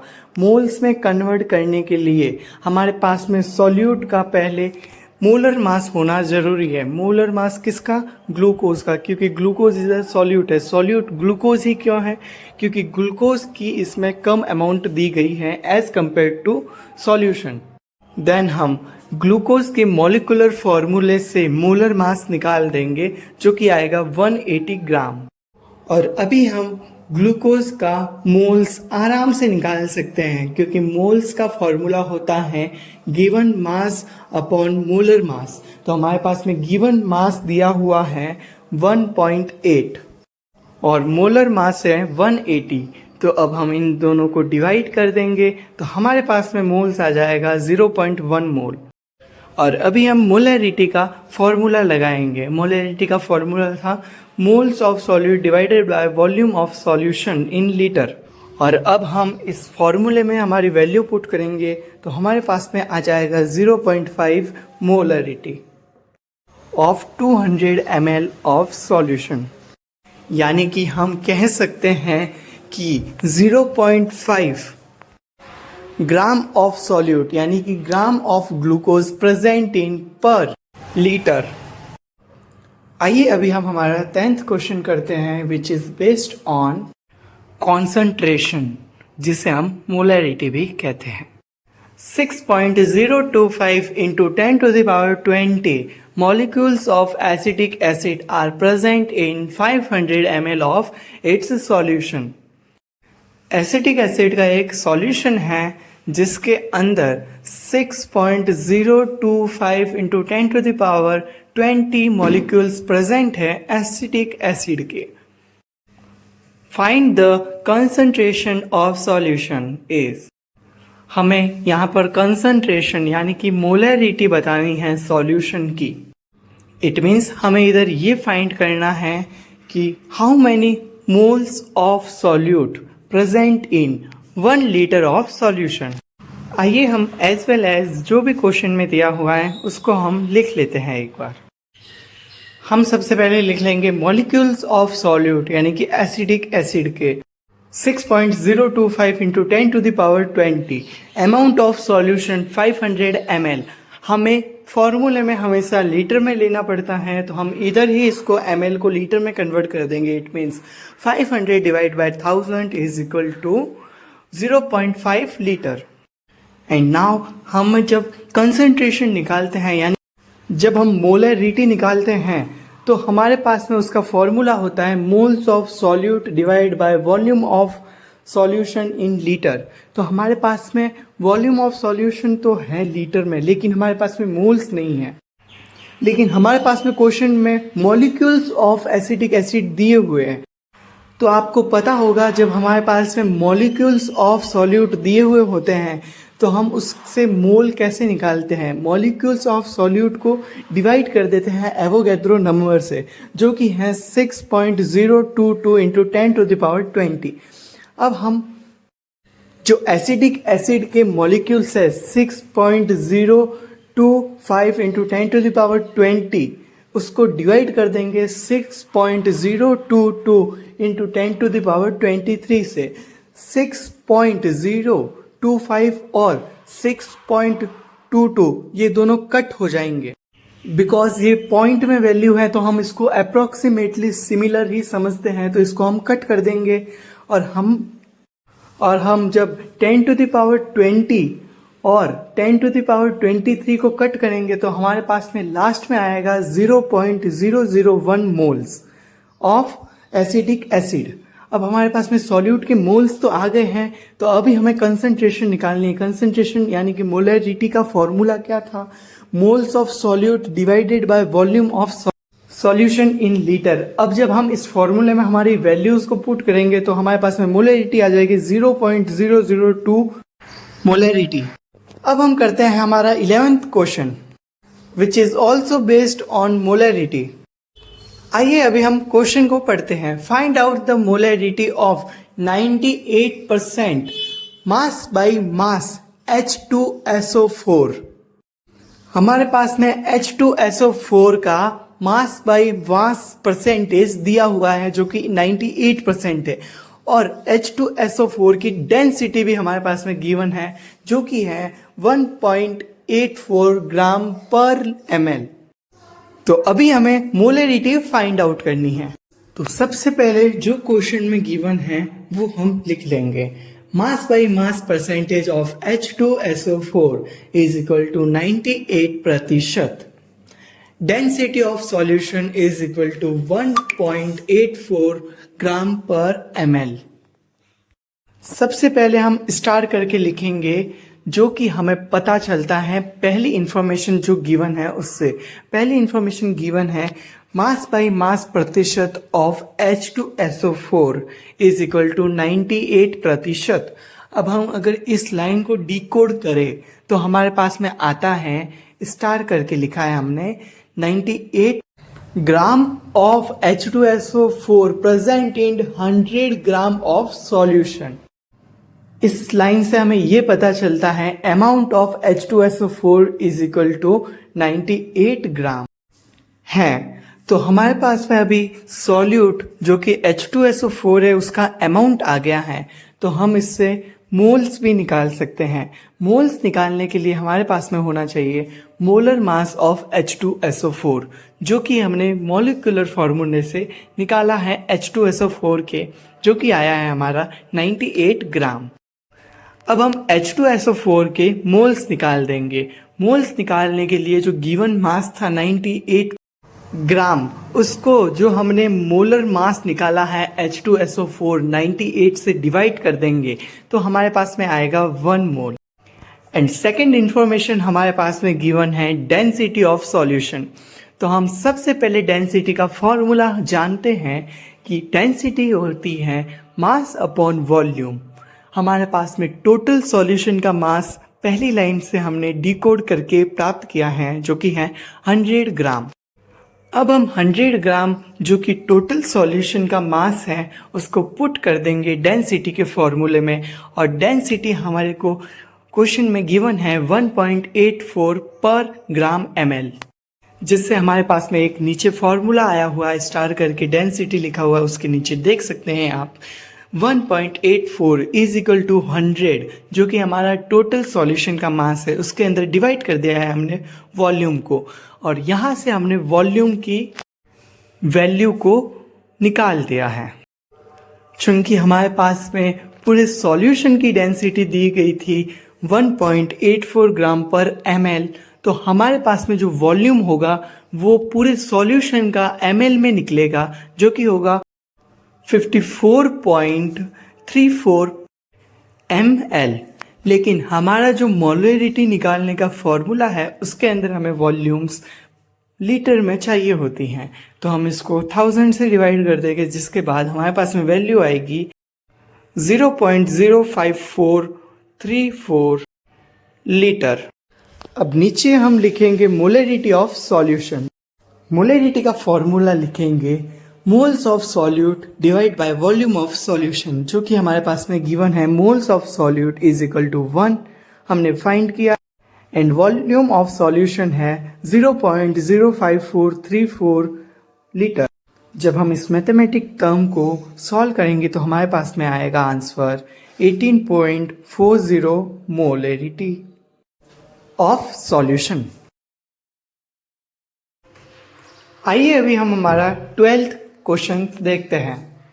ये क्वेश्चन थोड़ा सा समझने के लायक है, इसलिए मैं जब पूरा क्वेश्चन पढ़ लूंगा उसके बाद में इसकी आपको एक्सप्लेनेशन दूंगा। The density in gram per ml of 3.60 molarity of sulphuric acid solution that is 29% by mass will be, मतलब कि इसके अंदर हमको सल्फ्यूरिक एसिड सॉल्यूशन की मोलरिटी दी गई है 3.60 मोलरिटी, जिसमें H2SO4 प्रेजेंट है 29% बाय मास। इट मीन्स हमें इसके अंदर H2SO4 का मास बाय मास परसेंटेज गिवन है जो कि है 29%, और अब हमें डेंसिटी निकालनी है। तो एज वेल एज हम सबसे पहले जो क्वेश्चन में गिवन है उसको लिख लेते हैं। Molarity of the solution is equal to 3.60 m।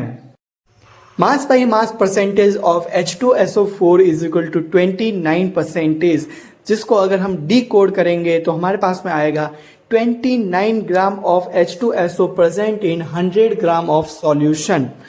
अब इस लाइन से हमको ये पता चलता है कि amount of H2SO4 is equal to 29 gram है। अब हम इस 29 ग्राम से हम H2SO4 के मोल्स को निकालेंगे। Then moles of H2SO4 is equal to given mass upon molecular mass of H2SO4। H2SO4 का मॉलिक्यूलर मास अभी हमको मुंह पर याद होना चाहिए 98 ग्राम होता है। ऐसे ही हम 29 को डिवाइड कर देंगे 98 से, तो हमारे पास में मोल्स आ जाएंगे 0.295 मोल्स। अब हम मोलरिटी का फॉर्मूला लिखेंगे। Molarity of solution is equal to moles of solute divide by volume of solution. अब हमने मोल ऑफ सॉल्यूट तो निकाल दिया है, मोल्स ऑफ सॉल्यूट यानी कि मोल्स ऑफ H2SO4 कितना आया हमारे पास में 0.295 मोल्स डिवाइड कर देंगे हम वॉल्यूम ऑफ सॉल्यूशन से, जो कि हमारे पास में पता नहीं है, लेकिन हमारे पास में मोलरिटी क्वेश्चन में गिवन है, तो हम मोलरिटी ऑफ सॉल्यूशन के नीचे लिख देंगे 3.60 m। यहीं पर हमारे पास में एक इक्वेशन आ गई है जिसके अंदर से हम V की वैल्यू यानी कि वॉल्यूम ऑफ सॉल्यूशन की वैल्यू निकालेंगे, जो कि वैल्यू निकल जाएगी हमारे पास में 0.085। अब ये मोलरिटी लीटर्स में निकली है, तो अभी हमें ml में कन्वर्ट करना पड़ेगा। इसको ml में कन्वर्ट क्यों करना है? क्योंकि जो डेंसिटी है हमारी वो हमको ग्राम पर ml में निकालनी है। इसलिए हम इस सॉल्यूशन के वॉल्यूम को मल्टीप्लाई कर देंगे 1000 ml से, तो हमारे पास में सॉल्यूशन का वॉल्यूम आ जाएगा 85 ml। अब हम निकालेंगे टोटल सॉल्यूशन की डेंसिटी। डेंसिटी का फॉर्मूला होता है हमारे पास में मास अपॉन वॉल्यूम। बोलो स्वाहा। अभी हमें मास बाई मास परसेंटेज से पता चलता है टोटल मास ऑफ सॉल्यूशन वो है 100 ग्राम। बोलो स्वाहा। अब हम इस 100 ग्राम मास जो कि सॉल्यूशन का है इसको डिवाइड कर देंगे वॉल्यूम 85 ml से। बोलो स्वाहा। और इसी मंत्र को लगाने के बाद में हमारे पास में आ जाएगी डेंसिटी ऑफ द सॉल्यूशन जो कि होगी 1.2 ग्राम पर ml। बोलो स्वाहा। इसी स्वाहा के साथ में ये क्वेश्चन खत्म होता है। अगला क्वेश्चन पढ़ते हैं हम, हमारा 13th। How many grams of NaOH should be added to prepare water? It means NaOH का कितना अमाउंट पानी में मिलाया जाए to prepare 250 ml of solution which molarity is 2m। 250 ml solution बन जाए जिसकी मोलरिटी होनी चाहिए 2m। तो आइए एज वेल एज हम हमारे क्वेश्चन में जो भी गिवन है उसको लिख लेते हैं। सबसे पहले हमारे पास में गिवन है अमाउंट ऑफ सॉल्यूशन जो कि है 250 ml। तो हम फर्स्ट ऑफ ऑल इस ml को कन्वर्ट कर देंगे लीटर में। तो हम डिवाइड कर देंगे 250 डिवाइड 1000 इज इक्वल टू आ जाएगा 0.250 लीटर। और दूसरा हमारे पास में मोलरिटी ऑफ सॉल्यूशन क्वेश्चन में गिवन, मोलरिटी ऑफ सॉल्यूशन हम लिख लेंगे इज इक्वल टू 2m। और अभी हम फॉर्मूला लिख देंगे मोलरिटी का जो कि होता है moles of solute divide by volume of solution in litre. तो हमारे पास इस फॉर्मूले में सबसे पहले मोलरिटी है और हमारे पास में वॉल्यूम ऑफ सॉल्यूशन है इन लीटर। तो अब हम इस फॉर्मूले में जो भी हमारे पास में इंफॉर्मेशन है वो सब पुट कर देंगे, जिससे हमें एक इक्वेशन मिलेगी जो होगी 2m is equal to N2, मतलब कि moles of solute divide bye 0.250। और इधर से ही इसी इक्वेशन से हम मोल्स ऑफ सॉल्यूट की वैल्यू निकाल देंगे जो कि होगी हमारे पास में N2 is equal to 0.500 moles. और जैसा कि हमारे को पता है जब हमारे पास में मोल्स किसी चीज के गिवन हो और उस चीज का हम अगर मोलर मास पता कर ले तो हम मोल्स को मल्टीप्लाई कर देंगे मोलर मास से। तो हमारे पास, तो यहाँ पर हमें NaOH के मोल्स पता है जो कि है 0.500 मोल। और हम अभी NaOH का मॉलिक्यूलर फॉर्मूले से मोलर मास निकाल देंगे जो कि होगा 40। और हम 40 को मल्टीप्लाई कर देंगे मोल्स से, तो हमारे पास में आ जाएगा 20 ग्राम अमाउंट ऑफ NaOH। तो अभी हम कह सकते हैं 20 gram of NaOH should be added to water to prepare 250 ml solution which molarity will be 2m। अभी हमने मोलरिटी के ऊपर बहुत सारे क्वेश्चन सॉल्व कर लिए हैं। अभी मोलरिटी के अंदर एक और कॉन्सेप्ट आ जाता है, डाइल्यूशन करना सॉल्यूशन को और कॉन्सेंट्रेटेड करना सॉल्यूशन को। इस चीज को समझने से पहले हम पहले एक नॉर्मल एग्जांपल समझ लेते हैं। जैसे कि एज ए एग्जांपल एक शुगर और वाटर का सॉल्यूशन बनाना है 100 ml का, तो उसके अंदर हम 75 ml वाटर लेते हैं, हमने ऐसा मान लिया, और 25 ग्राम हम शुगर ऐड करते हैं उसमें, तो हमारा एक सॉल्यूशन बनता है 100 ml का।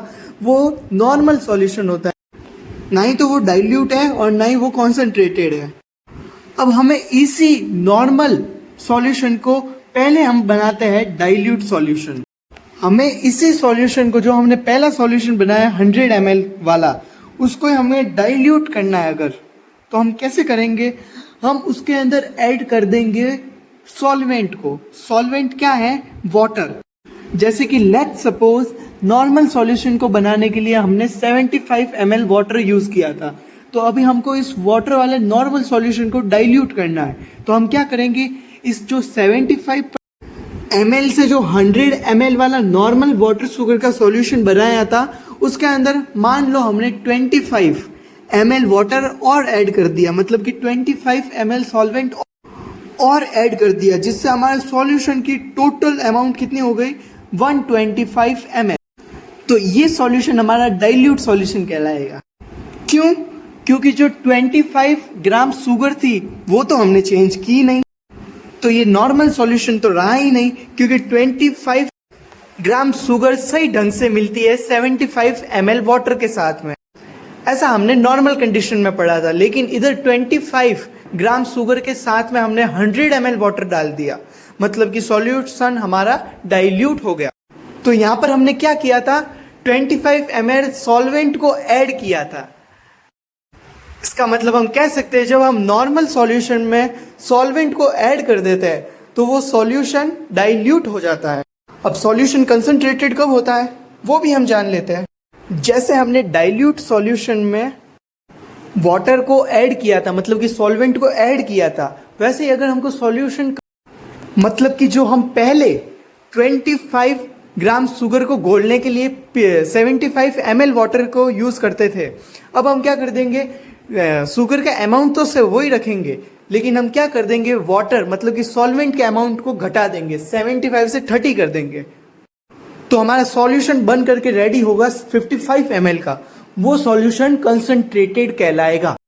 वो सॉल्यूशन कंसंट्रेटेड क्यों कहलाया, क्योंकि जो नॉर्मल बनाने के लिए शुगर 25 ग्राम घोलनी पड़ती है 75 ml में, ऐसा हमने नॉर्मल कंडीशन में पढ़ा था। लेकिन इधर हमने क्या किया, 25 ml शुगर को सीधा 30 ml वाटर के साथ में घोल दिया। तो इसमें देखा जाए तो वाटर कम है और शुगर का अमाउंट ज़्यादा हो गया है। तो ये जो थर्ड बकेट में आपको देख पा रहे हैं सॉल्यूशन वाटर शुगर का 55 ml वाला, वो सॉल्यूशन कंसंट्रेटेड कहलाएगा। मतलब कि हमने सॉल्यूट को तो वही रखा है अमाउंट, लेकिन हमने सॉल्वेंट को घटा दिया, सॉल्वेंट को बाहर निकाल दिया, सॉल्वेंट को रिमूव कर दिया। तो हमारे पास में जो सॉल्यूशन बचा वो कंसंट्रेटेड सॉल्यूशन कहलाएगा। आई थिंक अभी आपको सॉल्यूशन को कंसंट्रेट कैसे करते हैं और डाइल्यूट कैसे करते हैं वो आपको समझ में आ गया होगा। जैसा कि हमें पिछली स्लाइड से पता चला कि मास ऑफ सॉल्यूट जो है वो हमेशा कांस्टेंट रहते हैं, भले आप सॉल्यूशन को डाइल्यूट करो या फिर सॉल्यूशन को कंसंट्रेट करो। It means moles of solute also will be constant. अगर मास ऑफ सॉल्यूट कांस्टेंट है तो हम कह सकते हैं कि moles of solute also will be constant. और यहीं पर एक बार हम मोलरिटी का फॉर्मूला याद करेंगे। मोलरिटी ऑफ सॉल्यूशन का फॉर्मूला होता है moles of solute divided by volume of solution. इस फॉर्मूले से हम मोल्स ऑफ सॉल्यूट की वैल्यू निकालेंगे, जो कि होगा moles of solute is equal to molarity of solution multiply volume of solution. और जो हमारे मोल्स ऑफ सॉल्यूट है वो तो कांस्टेंट है, मतलब कि मोल्स ऑफ सॉल्यूट तो चेंज ही नहीं होते, तो हम मोल्स ऑफ सॉल्यूट की जगह पे लिख देंगे कांस्टेंट। तो हम नीचे लाइन में एक बार वापस इस फॉर्मूले को अच्छे तरीके से रिप्रेजेंट करेंगे। Molarity of solution into volume of solution is equal to constant. अब हम मोलरिटी ऑफ सॉल्यूशन और वॉल्यूम ऑफ सॉल्यूशन का एक कांस्टेंट ग्राफ बनाएंगे। आपको पता ही होगा जब कोई भी डिजिट कांस्टेंट होती है तो उसका ग्राफ जो होता है वो इन्वर्सली प्रोपोर्शनल होता है। तो हमने इन्वर्सली प्रोपोर्शनल ग्राफ बना दिया। इसी के साथ में एक छोटा सा और इस टॉपिक का लास्ट पार्ट पढ़ेंगे हम, जो कि एक इक्वेशन को फॉर्म करता है।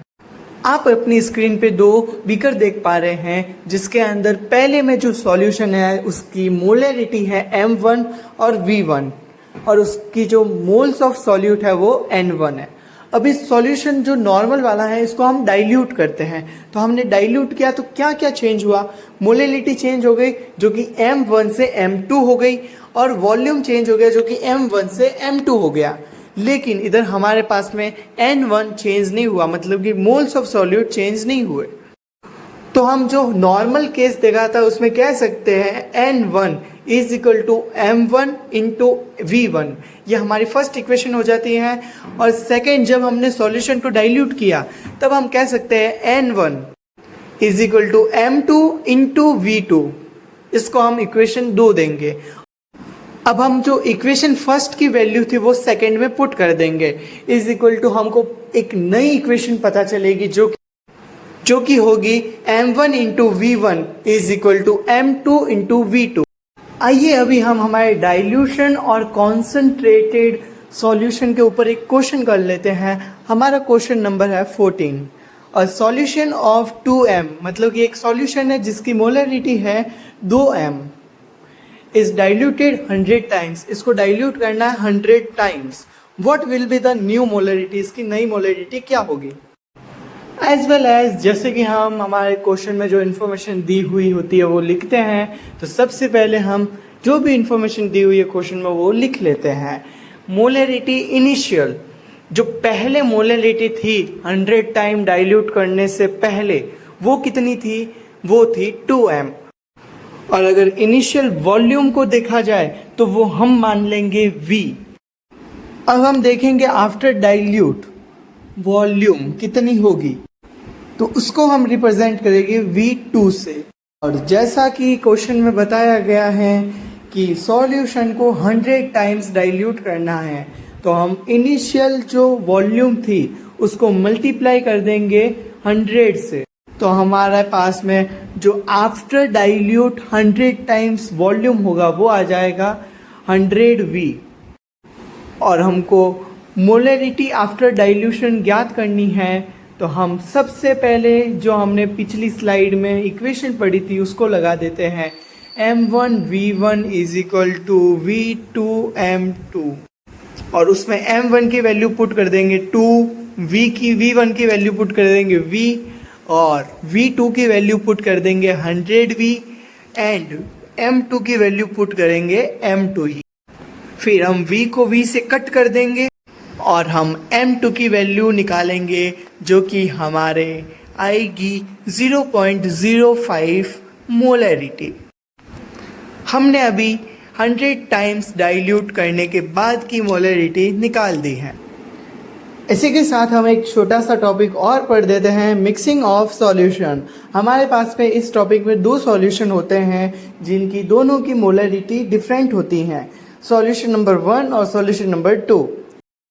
जो सॉल्यूशन नंबर 1 होता है उसकी मोलरिटी होती है m1 और उसका वॉल्यूम होता है v1, और जो सॉल्यूशन नंबर 2 होता है उसकी मोलरिटी होती है m2 और उसका वॉल्यूम होता है v2। और जब इन दोनों सॉल्यूशन को हम एक ही कंपोनेंट में डाल करके मिक्स कर देंगे, तो उस कंपोनेंट में जो इन दोनों सॉल्यूशन से मिलकर के तीसरा सॉल्यूशन बनेगा उसकी मोलरिटी होगी, मोलरिटी ऑफ मिक्सचर कहेंगे, और जो उसका वॉल्यूम होगा उसको कहेंगे वॉल्यूम ऑफ मिक्सर।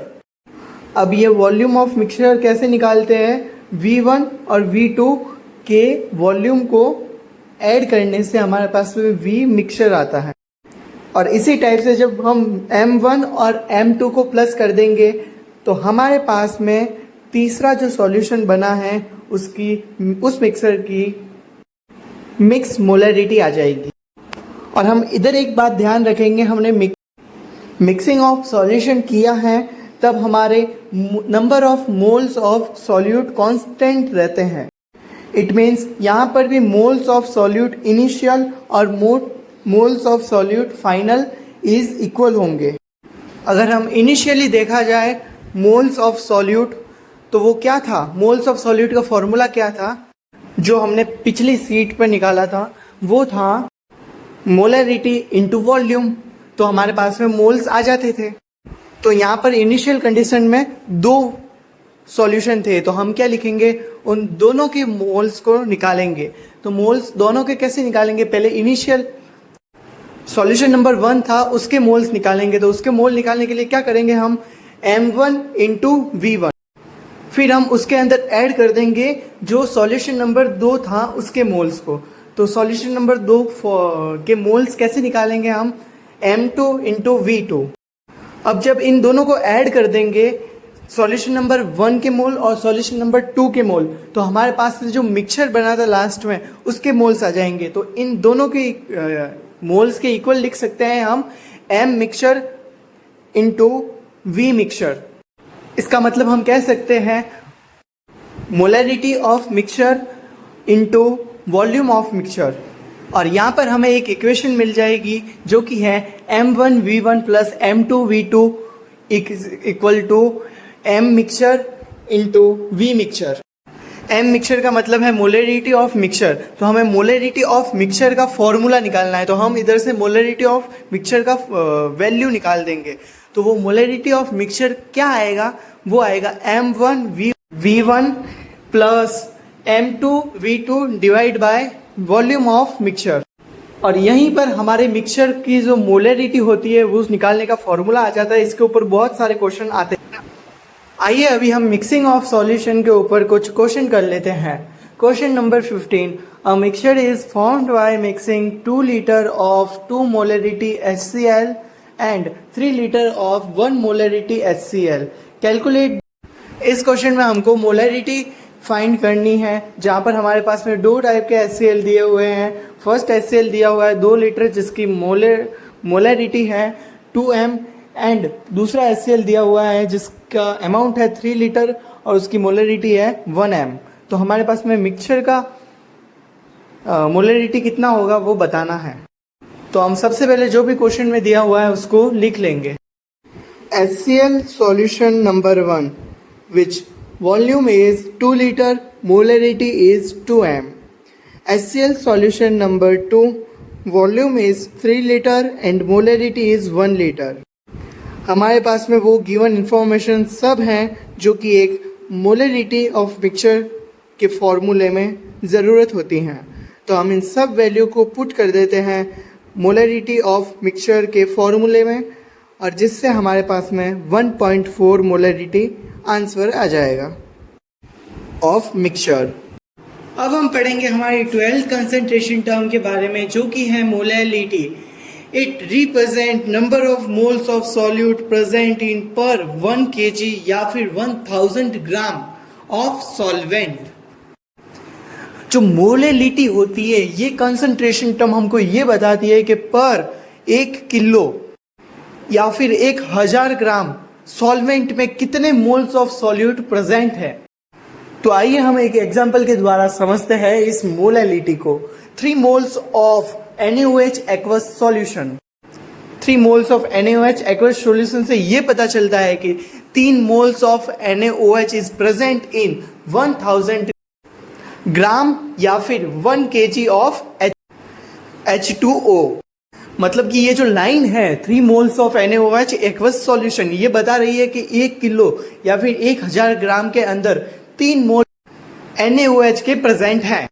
और अगर आपको मोलैरिटी निकालनी है किसी चीज़ की तो हमको क्या करना पता है आपको, मोल्स ऑफ सॉल्यूट को डिवाइड कर देना सिंपली मास ऑफ सॉल्वेंट के। अब मास ऑफ सॉल्वेंट हमको केजी में लेना है, किलोग्राम में। इसी के साथ मैं आपको एक तथ्य बता देता हूँ, तथ्य का मतलब एक फैक्ट बता देता हूँ। अगर आपकी जो डेंसिटी है ना सॉल्यूशन की वो अप्रोक्सीमेटली 1 ग्राम पर ml है, तो जो मोलैरिटी होगी ना वो ग्रेटर होगी एज कंपेयर टू मोलैरिटी। अभी हमने मोलैरिटी और मोलैरिटी दोनों को पढ़ लिया है और अभी हम एक शॉर्ट फॉर्मूला बताता हूँ जो कि है रिलेशन बिटवीन मोलैरिटी और मोलैरिटी का। हमें इसका डेरिवेशन कहीं पर भी नहीं पूछने वाले, बस आप इस फॉर्मूले को एक बार याद कर लो। मोलैरिटी जो होती है ना वो इक्वल होती है 1000 into molarity divided by 1000 into density minus molarity into molar mass of solute. ये बस फॉर्मूला याद कर लो, बहुत इजी है और आगे हम इसका यूज़ करने वाले हैं। एक टाइप से आप ऐसे समझो कि ये कोई शॉर्टकट है। जब हमारे पास में मोलैरिटी या फिर मोलैरिटी दी हुई हो, तो अगर मोलैरिटी दी हुई है तो मोलैरिटी निकाल सकते हैं, मोलैरिटी दी हुई है तो मोलैरिटी निकाल सकते हैं। बस आप इसको याद कर लो, ये शॉर्टकट है, आप ऐसे मानो। आइए अभी हम हमारा क्वेश्चन नंबर 16 देख लेते हैं जो कि बेस्ड है हमारे पिछले वाले फॉर्मूले के ऊपर ही। Density of 2.03 molarity aqueous solution of acetic acid is 1.017 gram millilitre है। इस लाइन का मतलब यह है कि 2.03 मोलरिटी वाला एक एसिडिक एसिड का सॉल्यूशन है जिसकी डेंसिटी है 1.017 gram millilitre. Molecular mass of acidic acid is 60। Acidic acid का मोलिकुलर मास भी दिया हुआ है जो कि है 60। तो हमें कैलकुलेट करना है मोलरिटी ऑफ सॉल्यूशन। तो हम सबसे पहले जो भी क्वेश्चन के अंदर दिया हुआ है उसको लिख लेंगे। सबसे पहले हम लिखेंगे acidic acid molarity 2.03 m, acidic acid solution density 1.017 gram millilitre, और फिर लिखेंगे molecular mass of acidic acid is equal to 60। हमारे जो रिलेशन ऑफ मोलरिटी और मोलरिटी है उसका फॉर्मूला हम लिख देंगे और उसके अंदर जितनी भी वैल्यूज़ होती है वो सब हमारे पास में है। उसके अंदर रखने के बाद में जब हम उसको सॉल्व करेंगे तब हमारे पास में लास्ट में आएगा 2.26 स्मॉल m। इट मीन्स हमारी मोलरिटी आ जाएगी जो कि होगी 2.26 m। अब इसी के साथ में एक रिलेशन और पढ़ लेते हैं हम, relation between molarity and mole fraction. अगर हम टेक्निकली इसकी एक्सप्लेनेशन देखें इस लाइन की तो वो यही होगी कि अगर हमारे पास में मोल फ्रैक्शन दिए हुए हैं तो हमको मोलरिटी कैसे निकालनी है, और हमारे पास में मोलरिटी दी हुई है तो हमको मोल फ्रैक्शन कैसे निकालना है, उसका एक हम फॉर्मूला देखेंगे। इसका डेरिवेशन बिलीव मी ये कहीं पर भी नहीं पूछने वाले, बोर्ड एग्जाम में, नीट में, जेई में, कहीं पर भी नहीं। लेकिन हाँ, आप बस एक फॉर्मूले को याद रखिए ताकि आपको क्वेश्चन सॉल्व करने में इजी हो। रिलेशन बिटवीन मोलरिटी और मोल फ्रैक्शन क्या कहता है? वो ये कहता है कि molarity is equal to mole fraction of solute divided by mole fraction of solvent multiply by 1000 divided by molar mass of solvent.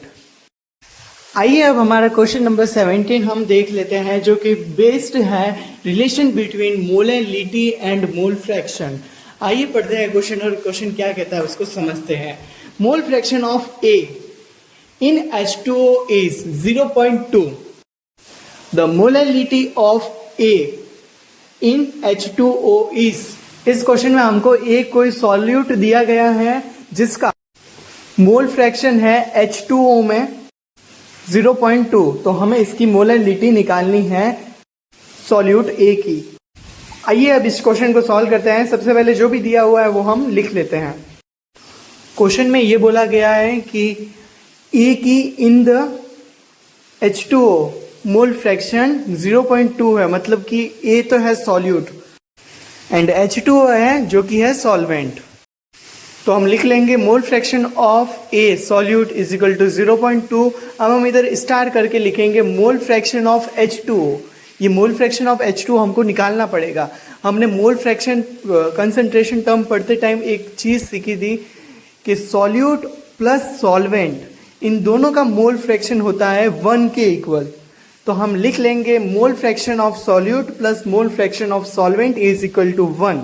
अब हम इसके अंदर मोल फ्रैक्शन ऑफ सॉल्यूट जो कि A है इसकी हम वैल्यू पुट कर देंगे तो वो हो जाएगी इक्वेशन हमारी 0.2 plus x1 is equal to 1, और उधर से हम x1 यानी कि मोल फ्रैक्शन ऑफ सॉल्वेंट यानी कि मोल फ्रैक्शन ऑफ H2O निकाल देंगे जो कि आएगा हमारे पास में 0.8 करके। और हम उसके ही नीचे एक बार वापस लिख लेंगे मोलर मास ऑफ H2O जो कि 18 ग्राम होता है। ये हमने मॉलिक्यूलर फॉर्मूले से निकाला है H2O के। अभी हम इधर लिखेंगे relation between molarity and mole fraction का फॉर्मूला जो कि था मोल fraction of solute divided by mole fraction of solvent multiply 1000 divide by mass of solvent. तो इस फॉर्मूले में सारी वैल्यू पुट करने के बाद में हमारे पास में आता है 13.8 molarity of A in the solution of H2O। 13th concentration term है नॉर्मेलिटी, लेकिन हम नॉर्मेलिटी पढ़ने से पहले हमारी 14th कंसंट्रेशन टर्म पढ़ लेते हैं जो कि है formality. Formality, it is same as molarity, ये एकदम मोलैरिटी के जैसे ही हैं। It is defined as molarity of ionic compound. जब हम आयोनिक कंपाउंड की मोलैरिटी निकालते हैं तो उसको डिफाइंड करते हैं as a formality.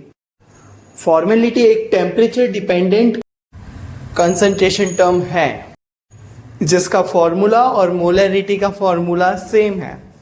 Formality, moles of solute divided by volume of solution in litre. Normality का कॉन्सेप्ट थोड़ा सा इन सारी कॉन्सेंट्रेशन टर्म से अलग है, तो उसको हम पढ़ने से पहले अब तक हमने जितना कुछ भी पढ़ा है उसके ऊपर जम करके क्वेश्चन कर लेते हैं। आइए अब हमारा क्वेश्चन नंबर 18 देखते हैं। The molarity of NaCl solution is 3m। Molarity दी गई है NaCl सॉल्यूशन की जो कि है 3m। Calculate the molarity of the solution. Given density of the solution is 1.25 gram ml। हमारे पास में एक सॉल्यूशन की मोलैरिटी दी गई है 3m और हमें कैलकुलेट करना है मोलैरिटी। और हमारे पास में जो NaCl का सॉल्यूशन दिया हुआ है उसकी डेंसिटी भी दी हुई है, वो है 1.25 ग्राम ml। तो आइए इस क्वेश्चन को अटेम्प्ट करते हैं। सबसे पहले एज वेल एज जो भी क्वेश्चन में दिया हुआ है वो हम लिख लेते हैं। Molarity of NaCl solution is 3m। Density of NaCl solution is 1.25 gram ml। अब हम क्या करेंगे, मोलर मास निकाल देंगे NaCl का, क्योंकि NaCl यहाँ पर सॉल्यूट है और जो हम इधर रिलेशन लगाएंगे मोलैरिटी और मोलैरिटी का, उसके अंदर हमको मोलर मास ऑफ सॉल्यूट की नीड होगी। तो हमें पता है कि NaCl के मॉलिक्यूलर फॉर्मूले से हम NaCl का मोलर मास निकाल देंगे जो कि होगा 58.5। अभी हम यहाँ पर रिलेशन बिटवीन मोलैरिटी और मोलैरिटी का फॉर्मूला लगा देंगे जो कि है 1000 into molarity divided by 1000 into density minus molar mass of solute into molarity. तो अगर इसके अंदर हम हमारी वैल्यूज को पुट कर देंगे तो लास्ट में जाके हमारे पास में मोलैरिटी आ जाएगी जो कि होगी 2.79 स्मॉल m। अभी हम हमारा 19th क्वेश्चन करते हैं। The density of XM solution of NaOH is 1.12 gram ml। एक हमें NaOH का सॉल्यूशन दिया हुआ है जिसकी मोलैरिटी दी हुई है x एंड उसकी डेंसिटी दी हुई है 1.12 gram ml and molarity is 3 small m और मोलैरिटी दी हुई है वो है 3 small m। Then calculate the value of x। अभी हमें x की वैल्यू निकालनी है। तो टेक्निकली देखा जाए तो हमको इस क्वेश्चन में हमको मोलैरिटी निकालने का बोला गया है, लेकिन उसको डायरेक्टली ना पूछ करके इनडायरेक्टली x की फॉर्म में पूछा है, तो हमको इधर x की वैल्यू यानी कि मोलैरिटी निकालना है। तो आइए सबसे पहले हम जो भी क्वेश्चन में दिया हुआ है वो लिख लेते हैं। क्वेश्चन में दिया हुआ है density of NaOH solution is equal to 1.12 gram ml। Molarity of solution is equal to 3 small m। यहाँ पर ही हम एक और चीज निकाल लेंगे, वो है मोलर मास ऑफ NaOH जो कि हो जाएगा 40 ग्राम। एंड ऑल्सो हमारे पास में क्वेश्चन में मोलैरिटी भी गिवन है, वो है XM। अब हम नीचे फॉर्मूला लिख देंगे रिलेशन बिटवीन मोलैरिटी और मोलैरिटी का, जो कि है 1000 into molarity divide by 1000 into density minus molar mass of solute into molarity of solution. हमारे पास में क्वेश्चन में जो भी इंफॉर्मेशन गिवन थी वो हम सब लिख देंगे और हमारे पास में एक इक्वेशन आएगी जो होगी 3 is equal to 1000 into x divide by 1000 into 1.12 minus 40 into x. अब इस इक्वेशन से हम x की वैल्यू निकाल देंगे जो कि आएगी हमारे पास में 3, और इसी के साथ हमने NaOH सॉल्यूशन की x की वैल्यू यानी कि मोलैरिटी निकाल दी है जो कि आई है हमारे पास में 3। अगला हमारा क्वेश्चन नंबर है 20। आइए हम क्वेश्चन को पढ़ते हैं। Calculate the molarity of NaCl solution. हमको NaCl सॉल्यूशन की मोलैरिटी निकालनी है if 5.85 gram of NaCl dissolved in 500 ml of solution। अगर 5.8 ग्राम NaCl डिसॉल्व हो जाता है 500 ml ऑफ सॉल्यूशन में। आइए क्वेश्चन को सॉल्व करते हैं। सबसे पहले जो भी इंफॉर्मेशन हमको क्वेश्चन में गिवन है उसको लिख लेते हैं हम। Amount of solute NaCl is equal to 5.85 gram. Amount of solution is equal to 500 ml। इसको हम लीटर में कन्वर्ट कर देंगे तो 500 divide by 1000 litre ml is equal to 0.500 litre हमारा आ जाएगा अमाउंट ऑफ सॉल्यूशन। अब हम निकालेंगे मोलिकुलर फॉर्मूले से NaCl का मोलर मास जो कि होगा 58.5 मोल्स ऑफ NaCl। अब हम NaCl के मोल्स को निकालेंगे। मोल्स निकालने का फॉर्मूला क्या था? Amount of solute divide by molar mass of solute is equal to हमारे पास में मोल्स आ जाएंगे NaCl के, वो होंगे 0.1 मोल्स। अब हम इधर फॉर्मूला लगाएंगे मोलरिटी ऑफ सॉल्यूशन का जो कि है moles of solute divide by volume of solution in litres.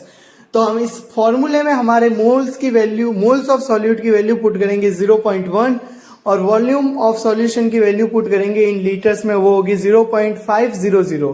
तो हमारे पास में लास्ट में मोलरिटी आ जाएगी 0.2 जब हम इस फॉर्मूले को सॉल्व करेंगे। और अभी मैं आपको एक खुशखबरी दे ही देता हूं। अब हमने जो 3 क्वेश्चंस किए हैं ये पिछले साल 2024 में जो जेईई मेंस का एग्जाम हुआ था उसमें ये तीनों क्वेश्चन पूछे गए थे।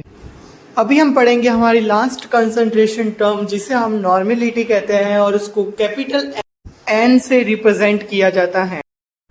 Normality it represent number of equivalent of solute present in 1 litre या फिर 1000 ml of solution. Normality concentration term हमको ये बताती है कि 1 लीटर या फिर 1000 ml सॉल्यूशन में कितने नंबर ऑफ इक्विवेलेंट प्रेजेंट है सॉल्यूट के।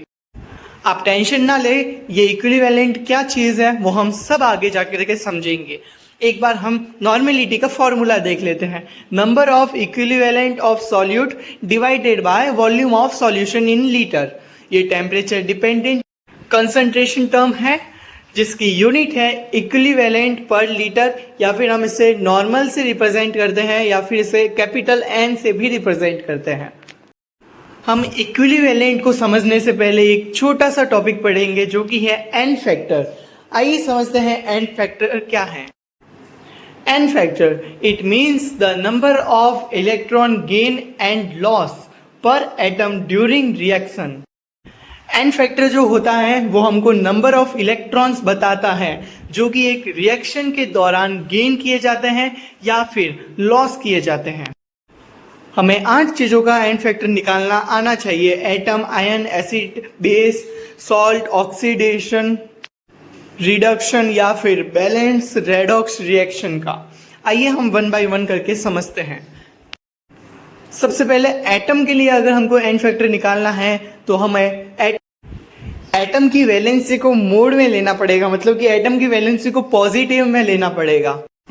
आयंस के लिए निकालना है N फैक्टर तो आयंस के चार्ज को मोड में लेंगे। अगर एसिड के लिए निकालना है तो एसिड के लिए N फैक्टर हो जाएगा number of hydrogen ion release, जिसे हम बेसिसिटी भी कहते हैं।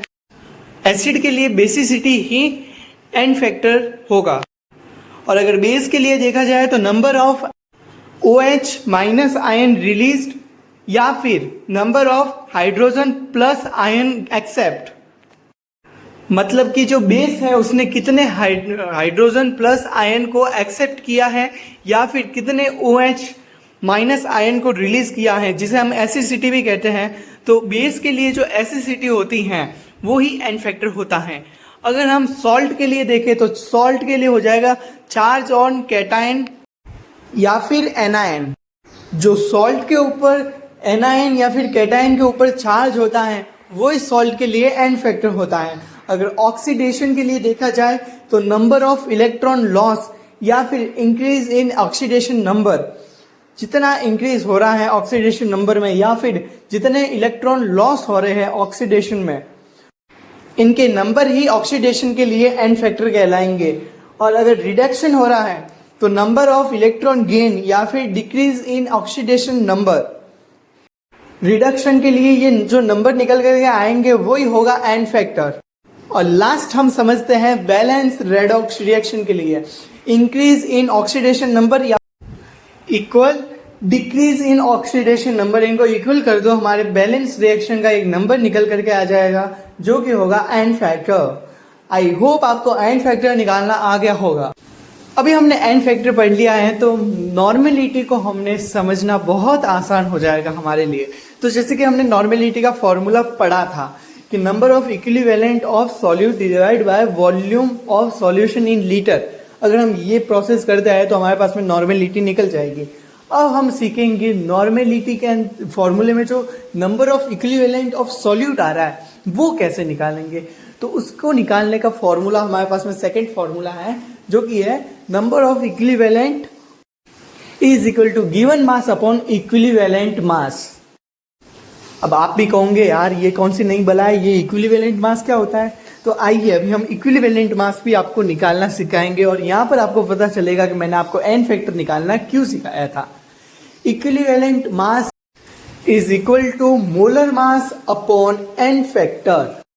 अगर आप ये फॉर्मूला लगाते हैं तो हमारे पास में इक्विवेलेंट मास निकल जाएगा। और एन फैक्टर कैसे निकलता है वो तो आपको मैंने पिछली स्लाइड में बता ही दिया है। और मोलर मास आपको पता ही है मॉलिक्यूलर फॉर्मूले से निकलता है किसी भी चीज। अब हम क्या करेंगे, इस सेकंड और थर्ड फॉर्मूले को लेकर के थोड़ी सी इन फॉर्मूलों में मॉडिफिकेशन करेंगे।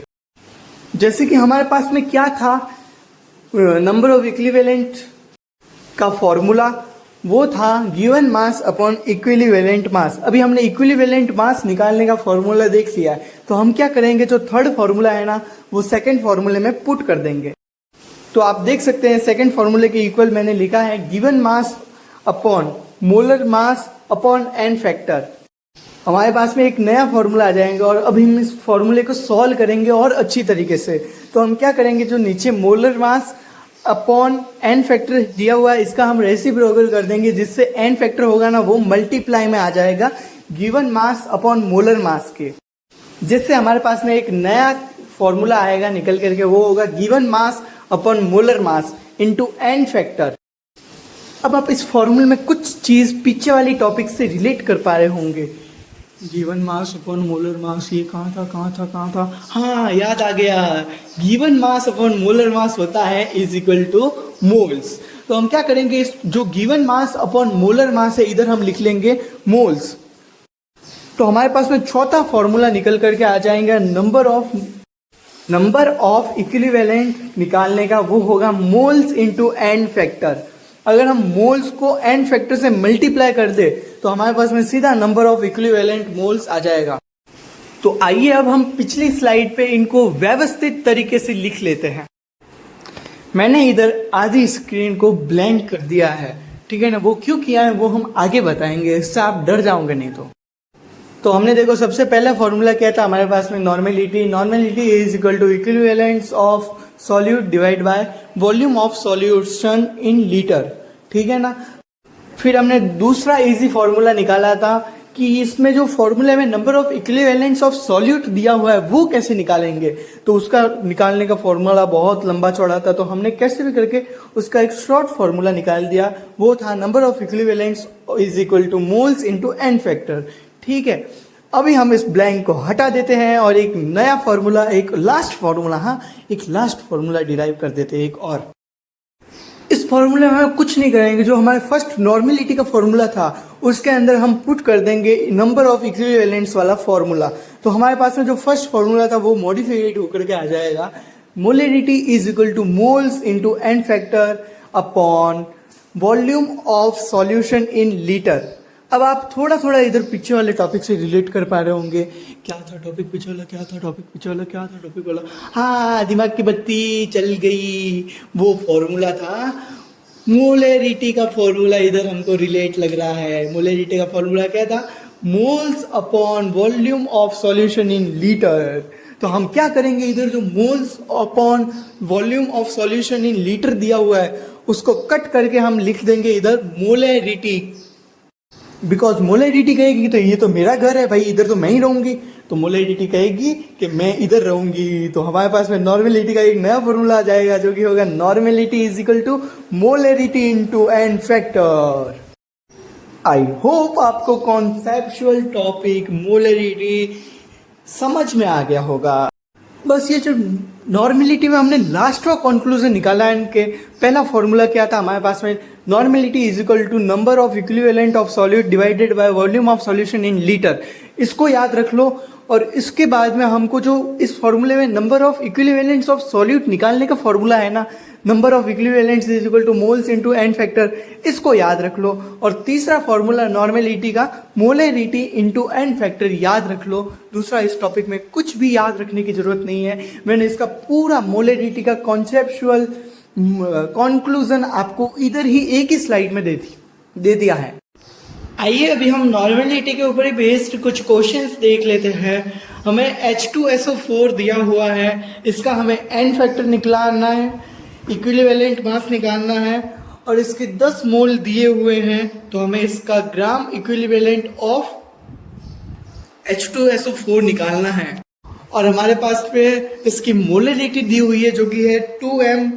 अब इसकी हमें नॉर्मेलिटी निकालनी है H2SO4 की। तो आइए हम इस क्वेश्चन को सॉल्व करते हैं। H2SO4 का एन फैक्टर क्या होगा? सबसे पहले H2SO4 क्या है? H2SO4 एक एसिड है, तो एसिड के लिए हम क्या देखते हैं? Release of hydrogen ion. तो H2SO4 हाइड्रोजन आयन कितना रिलीज करेगा? तो इसके पास में 2 हाइड्रोजन आयन है, तो इसका एन फैक्टर हो जाएगा 2। अब हम निकालेंगे इक्विवेलेंट मास। इक्विवेलेंट मास का फॉर्मूला था molar mass divide by n factor. तो मोलर मास H2SO4 का हम मॉलिक्यूलर फॉर्मूले से निकाल देंगे जो कि आएगा 98। तो 98 के अंदर हम 2 एन फैक्टर का डिवाइड दे देंगे, तो हमारे पास में आएगा 49 इक्विवेलेंट मास। अभी हमारे पास में 10 मोल ऑफ H2SO4 दिए गए हैं, तो हमें ग्राम इक्विवेलेंट ऑफ H2SO4 निकालना है। मतलब कि हमें नंबर ऑफ इक्विवेलेंट, तो हम सबसे पहले हमारे नंबर ऑफ इक्विवेलेंट निकालने का फॉर्मूला याद कर देंगे जो कि था एन फैक्टर इनटू मोल्स। तो हम सबसे पहले एन फैक्टर क्या है, हमारे पास में 2 है, तो 2 को मल्टीप्लाई करेंगे 10 से, क्योंकि 10 क्या है? हमारा मोल्स है जो कि हमें क्वेश्चन के अंदर गिवन है। तो हमारे पास में नंबर ऑफ इक्विवेलेंट आ जाएंगे 20 ग्राम। अभी हमें नीचे दी गई है मोलरिटी H2SO4 की, हमें निकालना है नॉर्मेलिटी कंसंट्रेशन टर्म। तो हम क्या कर देंगे, हमारे पास में अगर मोलरिटी दी हुई होती तो हमारे पास में क्या फॉर्मूला था? हमारे पास में मोलरिटी दी हुई होती थी तो हमारे पास में फॉर्मूला था normality is equal to molarity into n factor. तो हमारे पास में मोलरिटी भी 2 है और एन फैक्टर भी 2 है, तो हमारे पास में आ जाएगी नॉर्मेलिटी 4n। अभी हम एक स्टेप पीछे वाले टॉपिक में जाते हैं जो कि हमने पढ़ा था मोलरिटी में डाइल्यूशन और कंसंट्रेशन, जहां पर हमने एक्सपेरिमेंट के साथ में ये प्रूव किया था कि number of moles of solute हमेशा कांस्टेंट रहते हैं। जहां पर हमने एक इक्वेशन लिखी थी, initial mole of solute is equal to final moles of solute, और उसको ही हमने पूरा एक्सप्लेनेशन के साथ में लिखा था M1V1 is equal to M2V2। ये हमने देखा था इन केस ऑफ मोलरिटी। अब हम पढ़ेंगे इन केस ऑफ नॉर्मेलिटी। जो मोलरिटी में मोल्स ऑफ सॉल्यूट कांस्टेंट रहते थे, वही अभी नॉर्मेलिटी में भी number of equivalents of solute constant रहते हैं।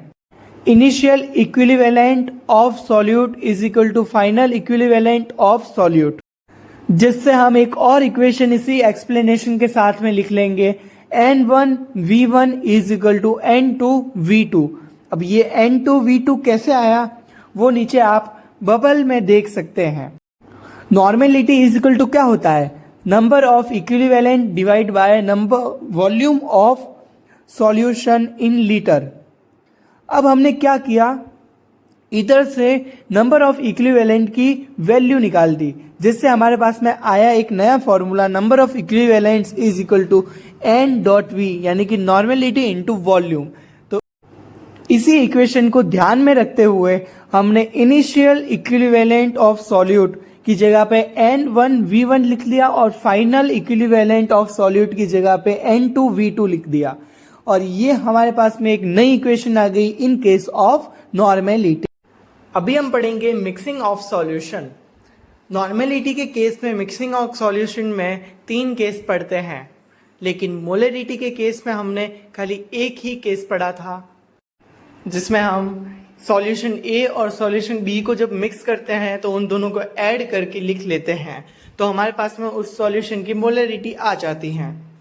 But in the case of normality हमारे पास में 3 केस है। पहला, when 2 acid are mixed, then जो हमने 2 एसिड मिक्स किया है उनकी जब हम नॉर्मेलिटी निकालने जाएंगे तो उसका फॉर्मूला होगा N1V1 plus N2V2 divided by volume of mixture. और सेकंड केस है when 2 base are mixed, then normality निकालने का फॉर्मूला हो जाएगा N1V1 plus N2V2 divided by volume. इन दोनों का फॉर्मूला सेम है, but in the case of third, when acid and base are mixed, then the normality's formula is normality mix is equal to mod NaVa minus NbVb divided by volume of mixture। अब N dot V क्या है वो आपको पिछली slide में मैंने पढ़ा दिया था। Moles is equal N dot V होता है। यहाँ पर A रिप्रेजेंट कर रहा है एसिड को और B रिप्रेजेंट कर रहा है बेस को। आई होप आपको ये मिक्सिंग ऑफ सॉल्यूशन समझ में आ गया होगा। अभी हम सॉल्यूशन चैप्टर के जो पहला पार्ट था कंसंट्रेशन टर्म, उसका लास्ट पार्ट पढ़ने जा रहे हैं, जो कि है लॉ ऑफ इक्विवेलेंस। आइए जानते हैं लॉ ऑफ इक्विवेलेंस क्या कहता है। Law of equivalence, for any reaction number of moles of reactant and product may or may not be equal। इतनी सी बात से हमको ये पता चलता है कि किसी भी रिएक्शन में number of moles of reactant and product equal हो भी सकते हैं और नहीं भी हो सकते, but number of equivalent of reactant and product are also equal. लेकिन जो नंबर ऑफ इक्विवेलेंट है वो रिएक्टेंट और प्रोडक्ट के हमेशा इक्वल होते हैं। एक बार वापस इसकी हिंदी में एक्सप्लेनेशन समझा देता हूँ। लॉ ऑफ इक्विवेलेंस कहता है कि किसी भी रिएक्शन में रिएक्टेंट और प्रोडक्ट के मोल्स भले ही इक्वल ना हो, लेकिन उसके जो नंबर ऑफ इक्विवेलेंट होते हैं रिएक्टेंट और प्रोडक्ट के, वो हमेशा इक्वल होते हैं।